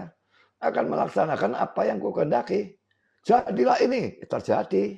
Pada waktu penciptaan 6 hari, jadilah ini, jadilah ini, jadilah ini. Ya terjadi semua. Itu maksudnya, tapi bukan berarti bahwa firman Tuhan itu tidak bisa lalu dibatalkan. Karena tadi sudah saya tunjukkan, larangan makan itu memang didesain atau dirancang untuk berlaku sementara. Dan setelah tujuannya tercapai, Yesus lahir dari bangsa Israel, dari suku Yehuda, maka larangan makan itu dicabut. Makanya kalau sekarang orang Kristen makan babi, ya makan babi, tidak apa-apa. Mau makan apapun yang dalam Imamat 11 itu tidak apa-apa. Karena itu hukum seremonial memang ditujukan untuk berlaku sementara. Sama seperti kalau dulu pada zaman perjanjian lama. Orang berdosa sembelih binatang. Dalam perjanjian baru, penggenapan dari binatang itu sudah terjadi. Yaitu Yesus yang tersalib. Kalau dalam perjanjian baru orang berdosa lalu sembelih binatang. Dia justru menghina penebusan Kristus. Jadi domba, korban, dan sebagainya dalam perjanjian lama merupakan ya, tipe. Saya sukar menjelaskan tipe kepada orang muslim karena ini tidak ada di dalam Alkitab, kitab suci manapun, hanya ada dalam Kristen. Ya, saya sederhanakan saja, sebetulnya beda, tapi sederhanakan saja, itu simbol ya.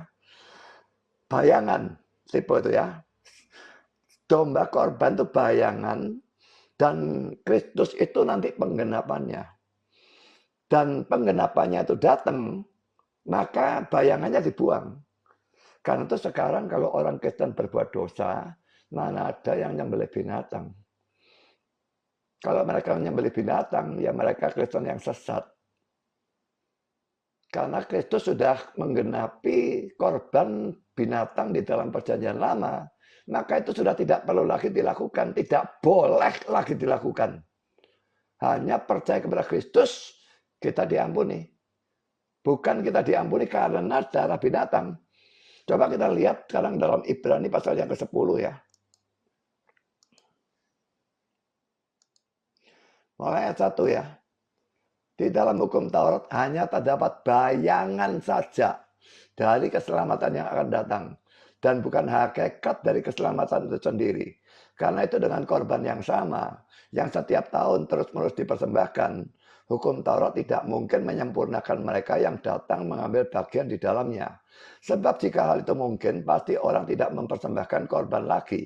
Sebab mereka yang melakukan ibadah itu tidak sadar lagi akan dosa setelah disucikan sekali untuk selama-lamanya.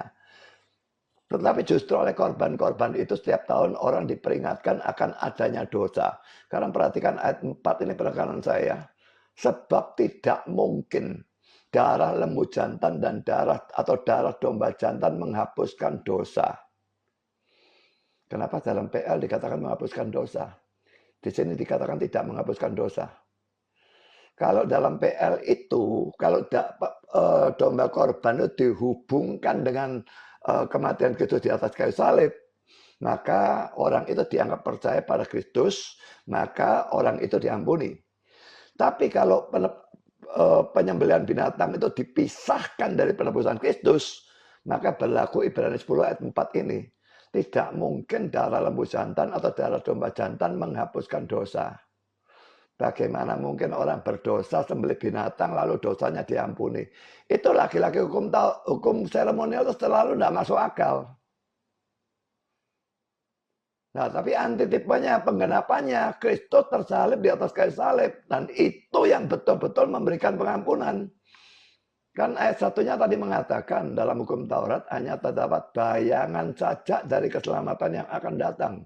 Dan bukan hakikat dari keselamatan itu sendiri. Tapi pada waktu Kristus sudah datang menggenapi bayangan itu, keselamatan itu sungguh-sungguh datang. Hakikat dari keselamatan itu. Makanya kalau percaya kepada Kristus bahwa dia mati di atas kayu salib menebus dosa-dosa kita. Kita diampuni dan masuk surga itu bukan mudah-mudahan, barangkali, kemungkinan besar, insya Allah tidak sama sekali. Saya yakin kapanpun saya mati saya masuk surga. Bukan karena saya baik, tapi karena hukuman dosa saya sudah ditanggung oleh Kristus sendiri di atas kayu salib. Semua dosa saya, mulai dari dosa asal, dosa yang lalu, dosa yang sekarang, dosa yang akan datang sampai saya mati, semua sudah ditanggung hukumannya oleh Kristus. Kalau sudah ditanggung hukumannya oleh Kristus, tidak bisa saya dihukum lagi untuk kedua kalinya. Kan berarti satu dosa dihukum dua kali, dihukum sekali pada Kristus, dihukum lagi pada diri saya. Itu menunjukkan Allah tidak adil. Tapi kalau orang tidak percaya Kristus, memang Kristus tidak mati untuk dia. Makanya ya orang itu yang mesti menanggung dosanya. Seterusnya. Itu juga ajaran dari Paulus. Dan itu juga ajaran dari Petrus. Itu juga ajaran dari Yohanes. Itu ajaran dari semua. Tidak ada yang berbeda dalam hal itu. Itu juga ajaran dari Yesus sendiri. Ayat yang terkenal Yohanes 3:16. Karena begitu besar kasih Allah akan dunia sehingga dikaruniakannya anak yang tunggal. Supaya barang siapa yang percaya kepadanya, percaya. Bukan perbuatan. Barang siapa percaya kepadanya, tidak binasa. Tapi beroleh hidup yang kekal. Jadi dalam Kristen ini satu-satunya agama ya. Yang tidak mengandalkan keselamatan berdasarkan perbuatan baik. Tapi hanya dengan iman kepada Kristus. Percaya bahwa Yesus adalah Allah yang menjadi manusia. Sungguh-sungguh Allah dan sungguh-sungguh manusia. Mati di atas kayu salib menggantikan kita untuk menerima hukuman yang seharusnya bagi kita. Sehingga kalau kita percaya, maka kita diampuni dan kita dijamin masuk surga. Tidak ada perbuatan baik bisa menyelamatkan kita. Ya, saya tidak percaya perbuatan baik bisa menyelamatkan kita. Sejak Adam jatuh ke dalam dosa, tidak bisa orang bahkan berbuat baik. Baru kalau percaya kepada Kristus, baru mulai bisa berbuat baik. Tapi kalau belum percaya Kristus, tidak ada perbuatan baik. Satu pun tidak ada. Saya akan tunjukkan ayatnya. Ini kata-kata Paulus lagi dalam Roma pasal 3, ayat 10 dengan ayat yang ke-12. Seperti ada tertulis, tidak ada yang benar. Seorang pun tidak. Tidak ada seorang pun yang berakal budi. Tidak ada seorang pun yang mencari Allah. Semua orang telah menyeleweng. Mereka semua tidak berguna. Tidak ada yang berbuat baik. Seorang pun tidak.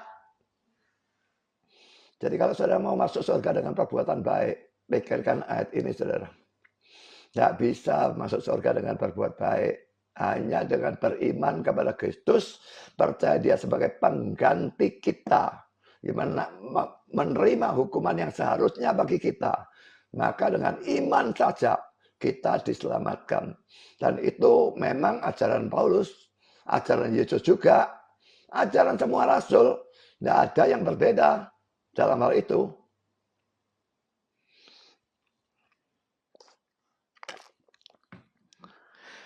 Matius 10 ayat 5 sampai 8, 5 dan 8 sudah saya katakan itu sudah dianulir ya.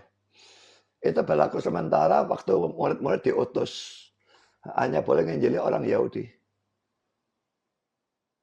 Sudah dianulir oleh Matius 28 ayat 19, Kisah Rasul 1 ayat 8, dan itu semua kata-kata Yesus juga. Jadi Injil harus diberitakan kemana-mana. Makanya orang Kristen mengutus misionaris sampai pedalaman hutan belantara, sampai ada yang dimakan oleh orang-orang kanibal. Tidak peduli, tetap diutus. Karena Injil harus diberitakan kemana-mana. Bukan hanya untuk orang Yahudi. Demikian.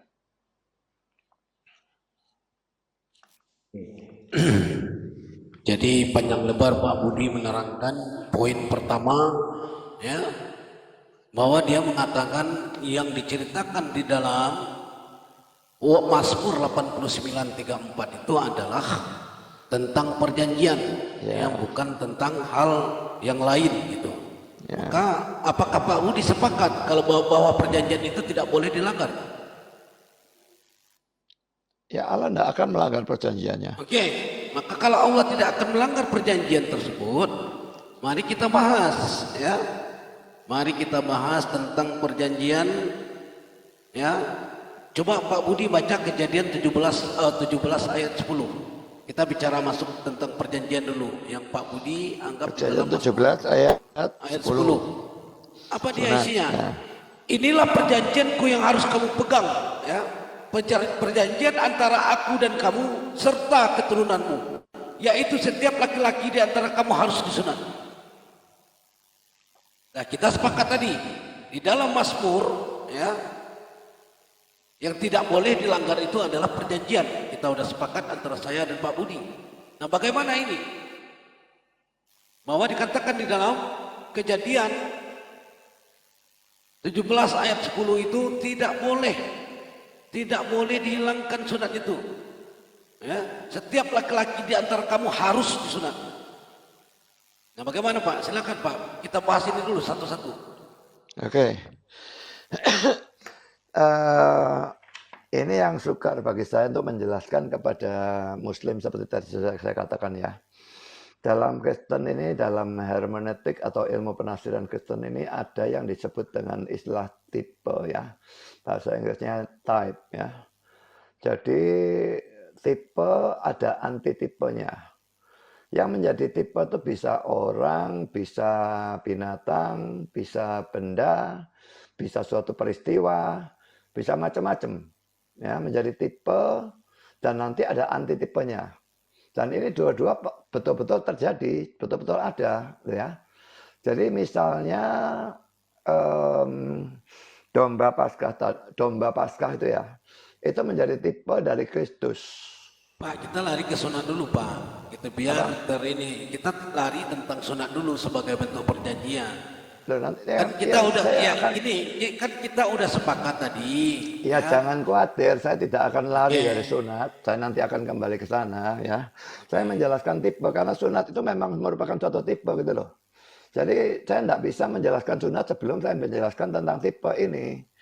Nah, tipe ini tidak ada Muslim mengerti tipe karena tidak ada memang dalam Al-Quran tentang tipe itu tidak ada, kitab suci manapun tidak ada, hanya ada dalam kitab suci Kristen, itu pun tidak semua orang Kristen mengerti gitu loh. Jadi saya jelaskan tentang tipe dulu, nanti saya kembali kepada sunat. Ya. Nah, domba Paskah atau domba korban itu tipe dari Kristus. Nah, Kristus itu antitipenya. Pada waktu antitipenya sudah datang, tipenya dihapuskan, itu selalu demikian. Makanya sekarang kalau orang Kristen berdosa, tidak ada yang sembelih binatang. Kecuali Kristen yang sesat. Karena itu tipe. Nah, Kristusnya sudah tersalib. Antitipenya sudah datang. Tipenya mesti disingkirkan. Itu selalu demikian. Lalu domba Paskah juga sama seperti itu. Dulu ada perjamuan Paskah. Tidak ada sekarang, dibuang juga. Karena antitipenya sudah datang. Nah, sunat sekarang tipe dari apa? Sunat itu tipe dari baptisan. Dan perjamuan Paskah itu tipe dari perjamuan kudus. Pada waktu antitipenya datang, tipenya disingkirkan. Jadi menurut Pak Budi, Jadi nanti dulu, dalam perjanjian lama ada 2 sakramen. Sakramen pertama itu sunat, sakramen kedua itu perjamuan Paskah. Dua-dua dihapuskan, digantikan 2 sakramen yang lain dalam perjanjian baru. Yang pertama baptisan, yang kedua perjamuan kudus. Jadi perjamuan Paskah tidak ada sekarang perjamuan Paskah. Sama dengan sunat, tidak ada sudah perjamuan sunat-sunat macam-macam. Orang mau sunat untuk kesehatan boleh. Tapi kalau untuk hal rohani itu dosa. udah Pak Budi dengarkan baik-baik ya. Tadi di Mazmur 89:34 ya, isinya adalah aku tidak akan melanggar perjanjianku. Aku tidak akan melanggar perjanjianku. Dan kita udah bersepakat bahwa perjanjian Tuhan itu tidak pernah dibatalkan ataupun dihapus. Ini kesepakatan kita tadi ya. Karena kalau dilanjutkan Mazmur 89:34 ini ada lagi lanjutannya. Dan apa yang keluar dari bibirku tidak akan pernah akan kuubah. Pak Budi menekankan apa yang keluar dari bibir Allah itu yang tidak akan pernah berubah itu adalah tentang perjanjian. Maka kita bahas tentang perjanjian di sini. Apa perjanjiannya? Kejadian 17 ayat 10. Inilah perjanjianku yang harus kamu pegang. Perjanjian antara aku dan kamu serta keturunanmu yaitu setiap anak laki-laki di antara kamu harus disunat. 17 ayat 11. Haruslah dikerat kulit katanmu dan itulah yang menjadi tanda perjanjian antara aku dan kamu. Alasnya sudah ada, yaitu perjanjian itu tidak akan dibatalkan. Yang kedua, setiap kata-kata yang keluar dari mulut Allah itu tidak akan dihilangkan. Nah, kemudian Pak Budi membawa kepada hal-hal yang lain yang tidak berhubungan dengan esensi tadi. Yang kemudian Bapak sebut dengan tipe. Ya. Tipe Bahkan, ya. bahkan kemudian Bapak mau berkata bahwa kalau untuk kesehatan sah-sah saja. Tetapi kalau soal konsep ajaran ini malah diharamkan. Bagaimana Bapak Budi bisa mengharamkan sesuatu yang diperintahkan oleh Tuhan? Maka tidak ada kata-kata pembatalan itu di dalam perjanjian. Bukankah sunat itu juga termasuk ke dalam perjanjian? Bahkan itu adalah yang paling esensi. Setiap keturunan anak laki-laki harus disunat. Bayangkan itu Pak. Nah, ini yang saya belum dapat penjelasan dari Pak Budi. Karena kita sudah bersepakat tadi di Mazmur tadi bahwa perjanjian itu ya tidak akan dilanggar oleh Tuhan. Ya. Dan apa yang keluar dari bibirnya tidak akan dia ubah. Karena ini menyangkut perjanjian. Nah, apakah mungkin sunat yang merupakan perjanjian itu dibatalkan? Sementara di Mazmur sudah dialas, tidak boleh dibatalkan dan tidak boleh diubah. Nah, ini yang tidak saya dapat penjelasan dari Bapak Budi. Yang Bapak Budi bawanya larinya ke domba. Nah, ini Enggak, harusnya larinya ke tipe. Iya, Domba tipe. itu kan cuma Ya, contoh. Bapak kan mencontohkan ke domba. Ya. Domba Sementara itu kalau contoh. iya, saya paham. Oke. Bapak larikan ke tipe, apakah tipe itu akan membatalkan dari perjanjian yang dibuat oleh Tuhan? Emang iya. Di mana dalilnya di dalam Alkitab? Ya tipe memang seperti itu memangnya. Iya, Bapak mendeklar bahwa tipe itu adalah membatalkan perjanjian.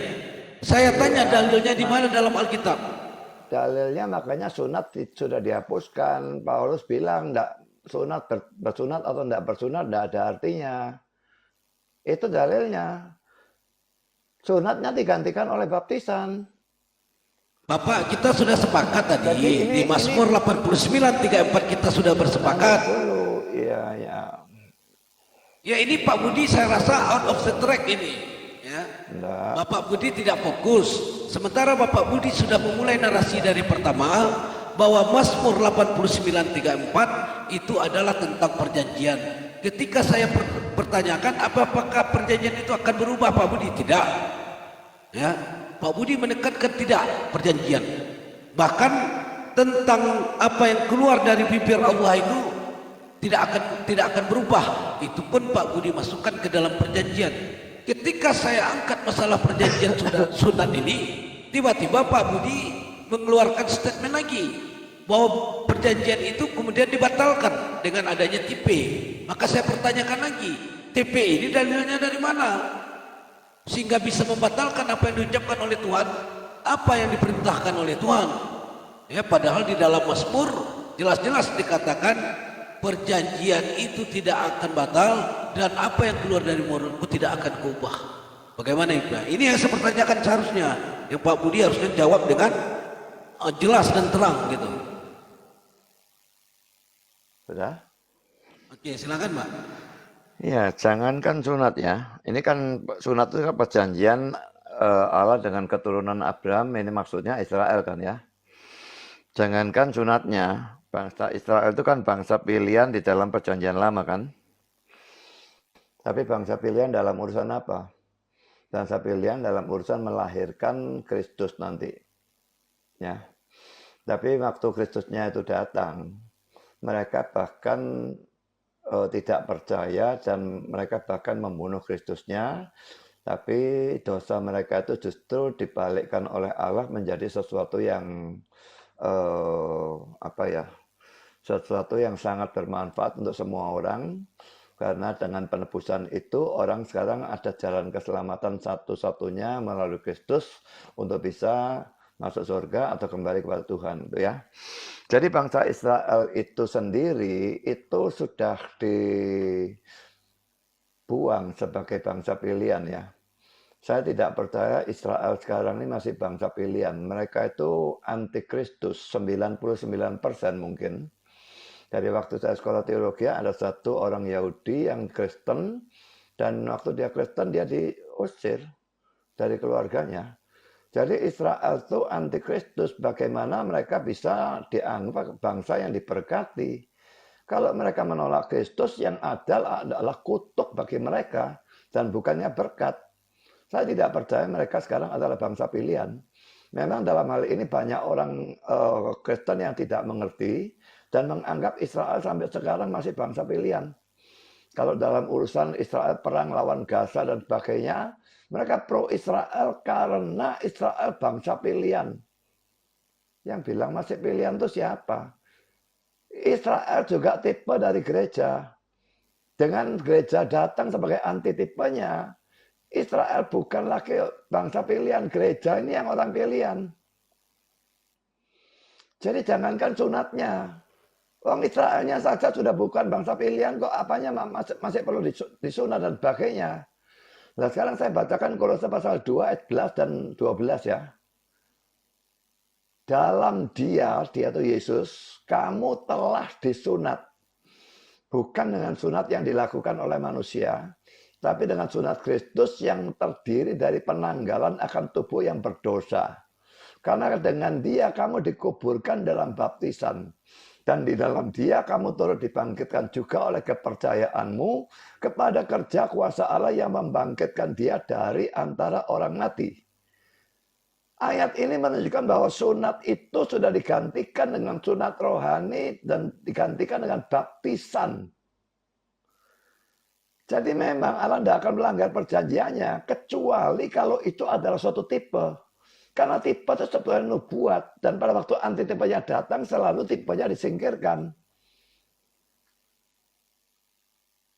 Jadi sunat termasuk tipe, perjamuan Paskah juga termasuk tipe, lalu domba korban juga termasuk tipe, imam itu juga tipe. Nah Yesus datang sebagai imam besar, sekarang ini tidak boleh ada imam. Makanya semua gereja yang masih ada imam bagi saya itu gereja sesat. Saya tidak usah sebutkan gereja mana, tapi gereja tidak ada imam. Imam itu pengantara. Pengantaranya cuma Yesus, tidak ada imam. Kalau dalam PL memang imam pengantara. Tapi sudah ada antitipenya, Yesus. Yesus sekarang imamnya. Jadi makanya orang Kristen berdoa dalam nama Yesus. Dia menjadi pengantara antara manusia dengan Allah. Satu-satunya pengantara.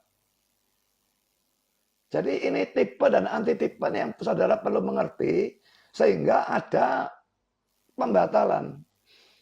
Sunatnya tidak perlu lagi dilakukan. Dan pembatalan ini pun sebetulnya pembatalan pelaksanaannya ya. Dalam artinya dia tetap dilanjutkan dengan baptisan. Perjamuan Paskah dengan perjamuan kudus ya. Pelaksanaannya ditiadakan, tapi dalam artinya itu diteruskan dalam perjamuan kudus. Makanya syarat-syaratnya itu berlaku sama ya.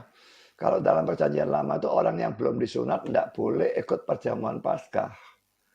Dalam perjanjian baru orang yang belum dibaptis tidak boleh ikut perjamuan kudus. Itu syarat dari mana adanya? Muncul dari perjanjian lama. Dalam perjanjian baru tidak ada. Dalam perjanjian lama, sunat dulu sakramen pertama, baru perjamuan Paskah, sakramen kedua. Dalam perjanjian baru sama. Baptis dulu sakramen pertama, baru perjamuan kudus itu sakramen kedua. Oke. Bapak Budi dari tadi selalu mengangkat tulisan-tulisan Paulus untuk menentang perintah dari Tuhan. Baik Kolose pasal 2 ayat 11 dan 12. Baik dari tadi dari Efesius juga mengatakan demikian. Ini makanya kami bilang bahwa sesungguhnya orang Kristen itu mengikuti ajaran Paulus, bukan mengikuti ajaran Yesus. Yang kedua, Bapak Budi mengatakan dengan disalibnya Yesus, maka semua dosa bukan hanya dosa waris, tetapi dosa yang lain-lain sudah ditebus. Maka tolong Bapak baca Yehezkiel 18:30. Yehezkiel 18:30. Bukan 20. Oleh karena 18:30 Yehezkiel 18:30. 30 Pak. Yehezkiel 18:30. Dan Yehezkiel 18:30. Yehezkiel 18 30. Apa yang dituliskan di sana? Oleh karena itu aku akan menghukum kamu masing-masing menurut tindakannya. Hai kaum Israel, demikianlah firman Tuhan Allah, bertobatlah dan berpalinglah dari segala durhakamu, supaya itu jangan menjadi bagimu menjadi batu sandungan yang menjatuhkan kamu ke dalam kesalahan. Jadi begitu Pak ya, setiap orang masing-masing mendapatkan ganjaran atas perbuatannya, maka Allah menyuruh melakukan pertobatan. Bukan pertobatan itu menggantungkan dosanya kepada seorang anak manusia di tiang salib. Tidak ada dikatakan demikian ya. Jelas-jelas Yehezkiel 18:30 mengatakan demikian. Bahkan di Yehezkiel 18:21 dan 22 Allah menjanjikan keselamatan bagi semua orang fasik. Ya, Allah menjanjikan keselamatan bagi semua orang fasik yang memilih untuk meninggalkan dosa-dosa mereka dan berbalik kepada Allah. Yehezkiel 18:21-22. Tak seorang pun dipaksa untuk melanjutkan dosa keluarganya. Bayangkan ini, ya. Allah menjanjikan keselamatan bagi semua orang fasik yang memilih untuk meninggalkan dosa-dosa mereka dan berbalik kepada Allah. Enggak ada kemudian Allah berkata Yesus disalib, maka kalian yang percaya pada Yesus dihapus dosanya semua. Enggak ada. Bibel Anda berkata malah tentang orang-orang yang bertobat dengan jalan meninggalkan segala-segala larangan yang ditetapkan oleh Tuhan dan berpaling kembali ke jalan Tuhan, sehingga Anda akan mendapatkan keselamatan yang diberikan oleh Tuhan. Maka tidak ada dosa-dosa itu ditebus, apalagi orang berbuat, Yesus yang menanggung dosa orang. Enak sekali yang kayak gini. Ya. Ini dijelaskan kontan di dalam Yehezkiel, apapun tuduhan-tuduhan di dalam Galatia yang berkata Yesus sudah ditebus, hukum Taurat sudah ditebus, dengan jalan Yesus menjadi kutuk. Ini dibantah, semuanya dibantah. Bahkan Bibel mengatakan sesungguhnya ayah tidak menanggung dosa anaknya, anak juga tidak menanggung dosa ayahnya. Dosa itu ditanggung sendiri-sendiri. tidak ada yang kemudian dosa itu diwakilkan kepada orang lain. Jalan satu-satunya adalah bertobat. Dijelaskan dalam Yeskiel. Jika Anda bertobat, maka Allah akan memberikan keselamatan bagi Anda. Di mana dia? Yeskiel 18, 21 dan 22. Ini sama. Islam juga begitu. Ya, Torah juga begitu. Injil juga begitu. Yang beda cuma Kristen doang. Di dalam Islam jika Anda bertobat, maka Allah akan mengampuni dosa-dosa Anda dengan jalan Anda tidak melakukan perbuatan yang salah berulang-ulang. Di dalam Torah juga dikatakan demikian. 613 hukum Torah, ya, tambahan dari 10 hukum Torah tadi ada 613. Ya, maka ikutilah imam. Ya, barang siapa yang tidak mengikuti imam maka rajamlah dia, bunuhlah dia. Maka harus mengikuti kata-kata imam yang mengajarkan tentang hukum-hukum yang benar. Seorang imam akan selalu membawa ajaran-ajaran Tuhan agar para pengikutnya tidak berpaling dari ajaran Tuhan. Injil juga berkata demikian. Ya. Bertobat, dan setiap perbuatan itu ada penghakimannya masing-masing. Tiba-tiba Kristen datang dengan perjanjian baru. Udah ditebus. Yesus sudah disalib. Ya. Jadi kita nggak perlu lagi, semua dosa kita udah habis. Nah ini yang kemudian membuat garis horizontal antara ajaran Torah, Injil dan Al-Quran yang bersambung berkait tiba-tiba terputus di tengah-tengah. Ketika Kristen datang dengan sistem dosa manusia sudah ditebus di tiang salib. Nah ini dia. Jelas-jelas dalam Bibel pun semua kata-kata itu akan ada penghakimannya. Bibel menyebutkan demikian. Yeskiel menyebutkan demikian. Tiba-tiba dengan gagah beraninya Paulus mengatakan bahwa Yesus sudah dikutuk untuk menebus dosa. Yesus sudah disalib untuk menanggung kutuk hukum Taurat, maka kita tidak perlu lagi menjalankan hukum Taurat karena sudah ditanggung oleh Yesus. Dari mana ini orang mendapatkan berita seperti itu? Sementara Tuhan berkata bahwa keselamatan itu hanya Anda dapatkan dengan jalan pertobatan. Ini orang ini yang makanya kita pertanyakan, ajaran siapa yang dia bawa? Cikal bakal ajaran apa yang dia bawa sehingga harus ditebus Tuhan, harus dibunuh Tuhan itu dengan jalan disalib baru untuk menebus dosa manusia.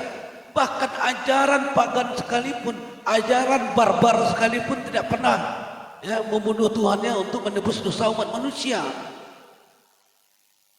Animisme dan paganisme tidak pernah mengorbankan Tuhannya untuk menebus dosa umatnya. Cuma Kristen satu-satunya yang ada seperti demikian. Nah, ini yang kemudian kita pertanyakan. Silakan Pak Budi. Oke, bentar ya.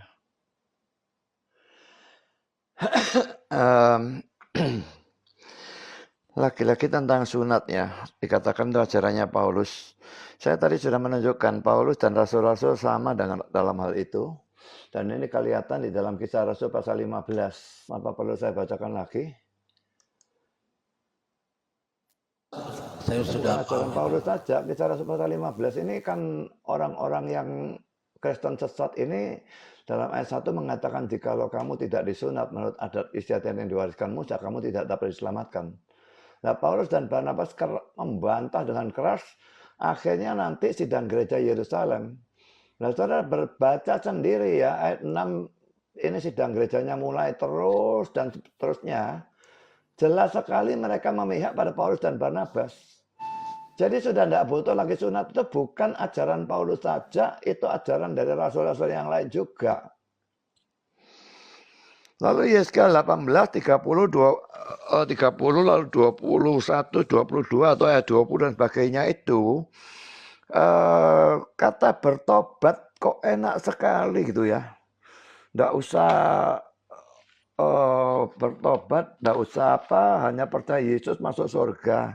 Loh, saudara dikasih yang enak kok enggak mau?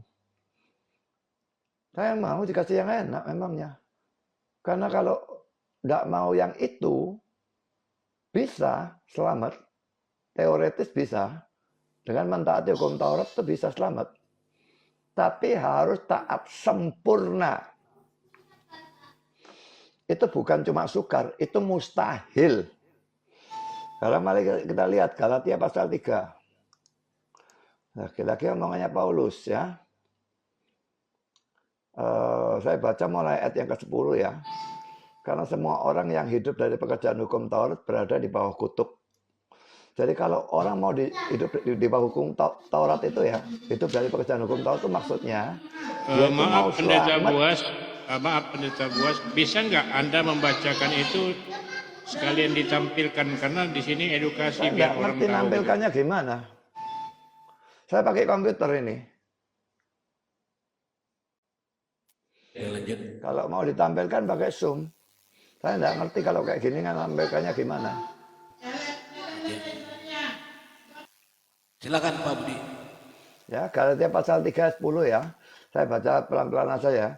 Karena semua orang yang hidup dari pekerjaan hukum Taurat berada di bawah kutuk. Hidup dari pekerjaan hukum Taurat itu artinya orang itu mau selamat dengan mentaati Taurat. Itu dikatakan di bawah kutuk. Sebab ada tertulis, ini alasannya, mengapa kok di bawah kutuk ya. Terkutuklah orang yang tidak setia melakukan segala sesuatu yang tertulis dalam kitab hukum Taurat. Jadi kalau tidak setia melakukan segala sesuatu yang tertulis dalam kitab hukum Taurat, orang itu terkutuk. Jangankan segala sesuatu, satu hukum saja kita suruh setia melakukan seumur hidup tanpa pernah gagal, itu mustahil. Sekarang saya berikan satu hukum yang baik Islam maupun Kristen setuju. Islam maupun Kristen sama-sama tidak boleh berdusta kan ya. Sekarang berdusta itu saja. Kalau kita suruh mentaati itu terus dengan setia seumur hidup tidak pernah satu kali pun berdusta. Itu omong kosong bagi saya. Nah, tapi ayat ini mengatakan harus setia melakukan segala sesuatu. Ini mustahil pangkat 2. Kalau dia tidak setia sedikit saja, terkutuk dia. Lalu sekarang Galatia 3 ayat 10. Dan bahwa tidak ada orang yang dibenarkan di hadapan Allah karena melakukan hukum Taurat adalah jelas karena orang yang benar akan hidup oleh iman. Nah, ini ajaran hanya iman, ya. Tapi dasar hukum Taurat bukanlah iman, melainkan siapa yang melakukannya akan hidup karenanya. Tapi yaitu harus taat sempurna. Lalu ayat 13, Kristus telah menebus kita dari kutuk hukum Taurat dengan jalan menjadi kutuk karena kita. Sebab ada tertulis terkutuklah orang yang digantung pada kayu salib. Jadi kita semuanya orang berdosa, karena itu kita itu semua orang terkutuk. Lah Kristus harus mati melalui kematian yang terkutuk. Dan kematian di atas kayu salib itu kematian yang terkutuk. Karena itu kalau kita percaya kepada Yesus, maka kutuk itu dicabut dan kita menjadi orang yang diberkati. Tapi yang tidak percaya tetap terkutuk dan akhirnya akan berakhir di tempat terkutuk, yaitu neraka. Jadi kalau dikatakan tidak ada ayatnya, yaitu saya sudah memberikan ayatnya. Masih kurang, saya akan tunjukkan lagi ya. Matius 20 ayat 28.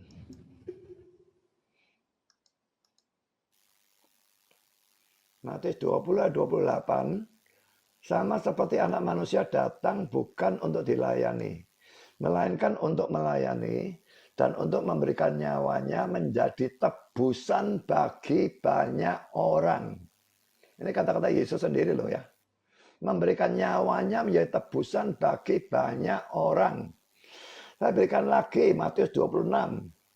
Sebentar Pak Buas, itu dikatakan memberikan nyawanya, itu kata Yesus sendiri. Ya. Jadi yang Yesus nyawanya ini siapa? Nyawa dia. Loh, nyawa saya dong, nyawaku mestinya bukan nyawanya. Loh, bentar ya. Matius berapa tadi? 20. 28. Ini saya baca dari atas saja ya.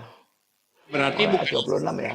Yesus. Anda jangan plesetkan. Itu bukan Yesus yang berkata, pendeta. Nyawanya ini nya ini huruf besar. Iya, nyanyinya Ini itu bukan Yesus. ditujukan kepada Yesus, Pak. Bapak baca dulu 26-nya. Barang siapa ingin menjadi besar di antara kamu, Iya. hendaklah ia menjadi pelayanmu. Ya. Barang siapa ingin menjadi terkemuka di antara kamu, hendaklah dia menjadi hambamu. Sama seperti anak manusia datang bukan untuk dilayani, melainkan untuk melayani dan untuk memberikan nyawanya. Manusia, Pak, di sini, Pak. Artinya jamaah. Iya, anak manusia Artinya itu siapa? jamaah.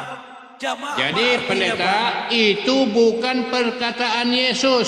Ingat itu, jangan Anda plesetkan. Kok bisa bukan perkataan Yesus? Itu baca dari atas lah. Kita baca mulai ayat 23. Oke, silakan. Yesus berkata kepada mereka, ini Yesus yang ngomong loh ya. Cawanku memang akan kamu minum, tapi hal duduk di sebelah kananku, di sebelah kiriku, aku tidak berhak memberikannya. Anda Itu baca akan di diberikan, Ya, pendeta, Anda baca di Matius tadi. Matius 20-23. Iya, itu dia. Nah, nanti Bukan dulu perkataan dengarkan, Yesus, itu katanya bukan perkataan Yesus yang- Matius. Katanya bukan Yesus yang ngomong, ini Yesus berkata kepada mereka, kok bisa bukan Yesus yang ngomong, itu gimana toh? Hanya saya bilang, yang lebih fair itu Anda tunjukkan datanya terbuka biar dilihat semua orang. Apakah itu tinta merah ataukah tinta hitam, jadi tahu. Tidak usah tinta merah, kata-katanya Yesus berkata kepada mereka, (2 tanda petik. Kalau Itu Anda kata-kata buka siapa? kitab Protestan, memang hitam semua. Itu tergantung, bukan Protestan, bukan Katolik, bukan apa, itu tergantung. Ya saya jelaskan aja. Percetaannya. Yang namanya perkataan Yesus dalam Bible itu pasti tinta merah, letter red.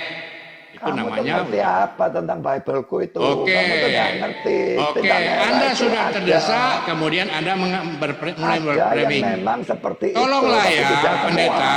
Kita diskusi itu yang baik, yang bagus ya. Makanya Anda sudah bertahun-tahun ya di media sosial, masa Anda tidak pernah bisa menampakkan data secara konkret? Hanya Anda berdongeng dan berdongeng. Itu nggak Saya bagus, sudah bacakan, pendeta. kamu potong di tengah-tengah. Kok coba saya bacakan, kamu akan Maksud tahu. saya, Anda tampilkan, penonton juga bisa melihat, bukan kita Loh, kalau mau saja. gitu debat melalui Zoom, makanya saya enggak bisa Oke, nampilkan banyak kapan tahu kok. kita mau? Ayo, di Zoom juga boleh. Saya nggak suka kalau yang namanya debat ngoceh-ngoceh kosong begini, malas Kok ini saya. bacakan ayat kok kamu bisa lihat juga. Iya, tapi kamu ayat buka, semua no? juga orang mau baca, pendeta. Bukan saya aja yang mendengar, Saya tapi juga semua orang suruh pengen lihat. bukti di mana yang Semua Anda suruh baca, lihat Alkitab. di ayat Jangan cari mana. alasan lah. Kamu tuh sudah kalah banyak Sekarang alasan. saya tanya, Anda memuja-muja Paulus, apakah Paulus itu seorang yang jujur? Ya mestinya jujur orang rasul. kok. Jujur, saya buktikan bahwa Paulus pendusta, mau.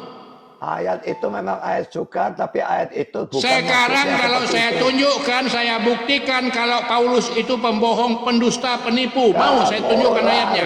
lari dari perdebatan saya. Ya kan masih Anda pegang- bilang tadi Paulus adalah seorang yang jujur. Saya buktikan Nanti Paulus dulu, itu aku pendusta. belum selesai dengan omonganku. Kalau kamu tidak mau dengar Nggak ini, mau aku kau ya, berhentikan. nggak mau kau buka. Bilang aja, kau Kamu- takut dibukakan. Nggak mau ya, aku berhentikan kamu dan nggak mau mendengar aku kok. Ya Anda bilang Paulus jujur, tapi saya bisa buktikan kalau Paulus itu pendusta. Kenapa Anda Kamu keberatan? buktikan cuma dengan ayat Pak yang kamu tafsirkan Oke, Anda sendiri. baca KPR 9 nomor 7, silakan baca. Bacakan sendiri. Oke, saya bacakan. Maka termangu-mangulah teman-teman seperjalanan karena memang mereka mendengar suara itu, tetapi tidak melihat seorang pun juga. Betul? Ya, Ya, sekarang Anda buka KPR 22 nomor 9. sudah tahu saya ayat itu sudah Nah, tahu. disitulah pendusta. Berarti Anda juga pendusta. Pendusta, Bilang makanya pendusta. Kamu bahwa nggak Paulus ngerti itu saja, jujur. makanya bilang Dari pendusta, mana kamu letak nggak ngerti jujur? soalnya. Kalau Anda sudah tahu, berarti Anda tahu kalau Paulus itu pendusta. Kenapa Itu harus bukan kamu dusta, kamu tidak yang jujur? bodoh, kamu nggak ngerti. Alah kamu. Orang-orang itu mendengar tapi tidak menangkap tidak menangkap kata-katanya, mendengar suara tapi tidak menangkap. Orang-orang itu melihat tapi tidak melihat apa yang Oke, saya harus bacakan dilihat. ulang biar semua dengar ya. Biar orang yang menyimpulkan, jangan Anda yang menyimpulkan. KPR 9 nomor 7. Saya bacakan ulang. Maka terbangun-bangunlah teman-teman seperjalanan karena mereka mendengar suara itu, tapi tidak melihat seorang pun juga. Tapi apa yang dikatakan Paulus di KPR 22 nomor 9? Dan mereka ya menyertai kamu. Nah, dan mereka menyertaiku. Memang melihat cahaya itu tapi suaranya tidak terdengar. Ini apa-apaan ini? Bukan apa-apaan, saya bisa jelaskan. Yang satu bilang melihat, yang satu tidak melihat, yang satu bilang terdengar, yang satu tidak terdengar. Itu Paulus semua yang ngomong, bukan orang lain. Sekarang mau dengar Apa tujuannya? Menyesatkan, menipu, membuat jemaatnya gila. Apakah itu yang disebut jujur? Kamu mau dengar jawaban saya? Iya apa Ya enggak? silakan jawab. Ya, ini dari tulisan saya, khotbah saya yang lalu, sudah lama. Jadi ini bukan saya jawab buat-buat untuk jawab kamu. Ini khotbah saya, mau ditunjukkan bisa. Ya, teman-temannya mendengar tapi tidak melihat seorang pun. Ini dalam Kisah Rasul 9 ayat 7 ya.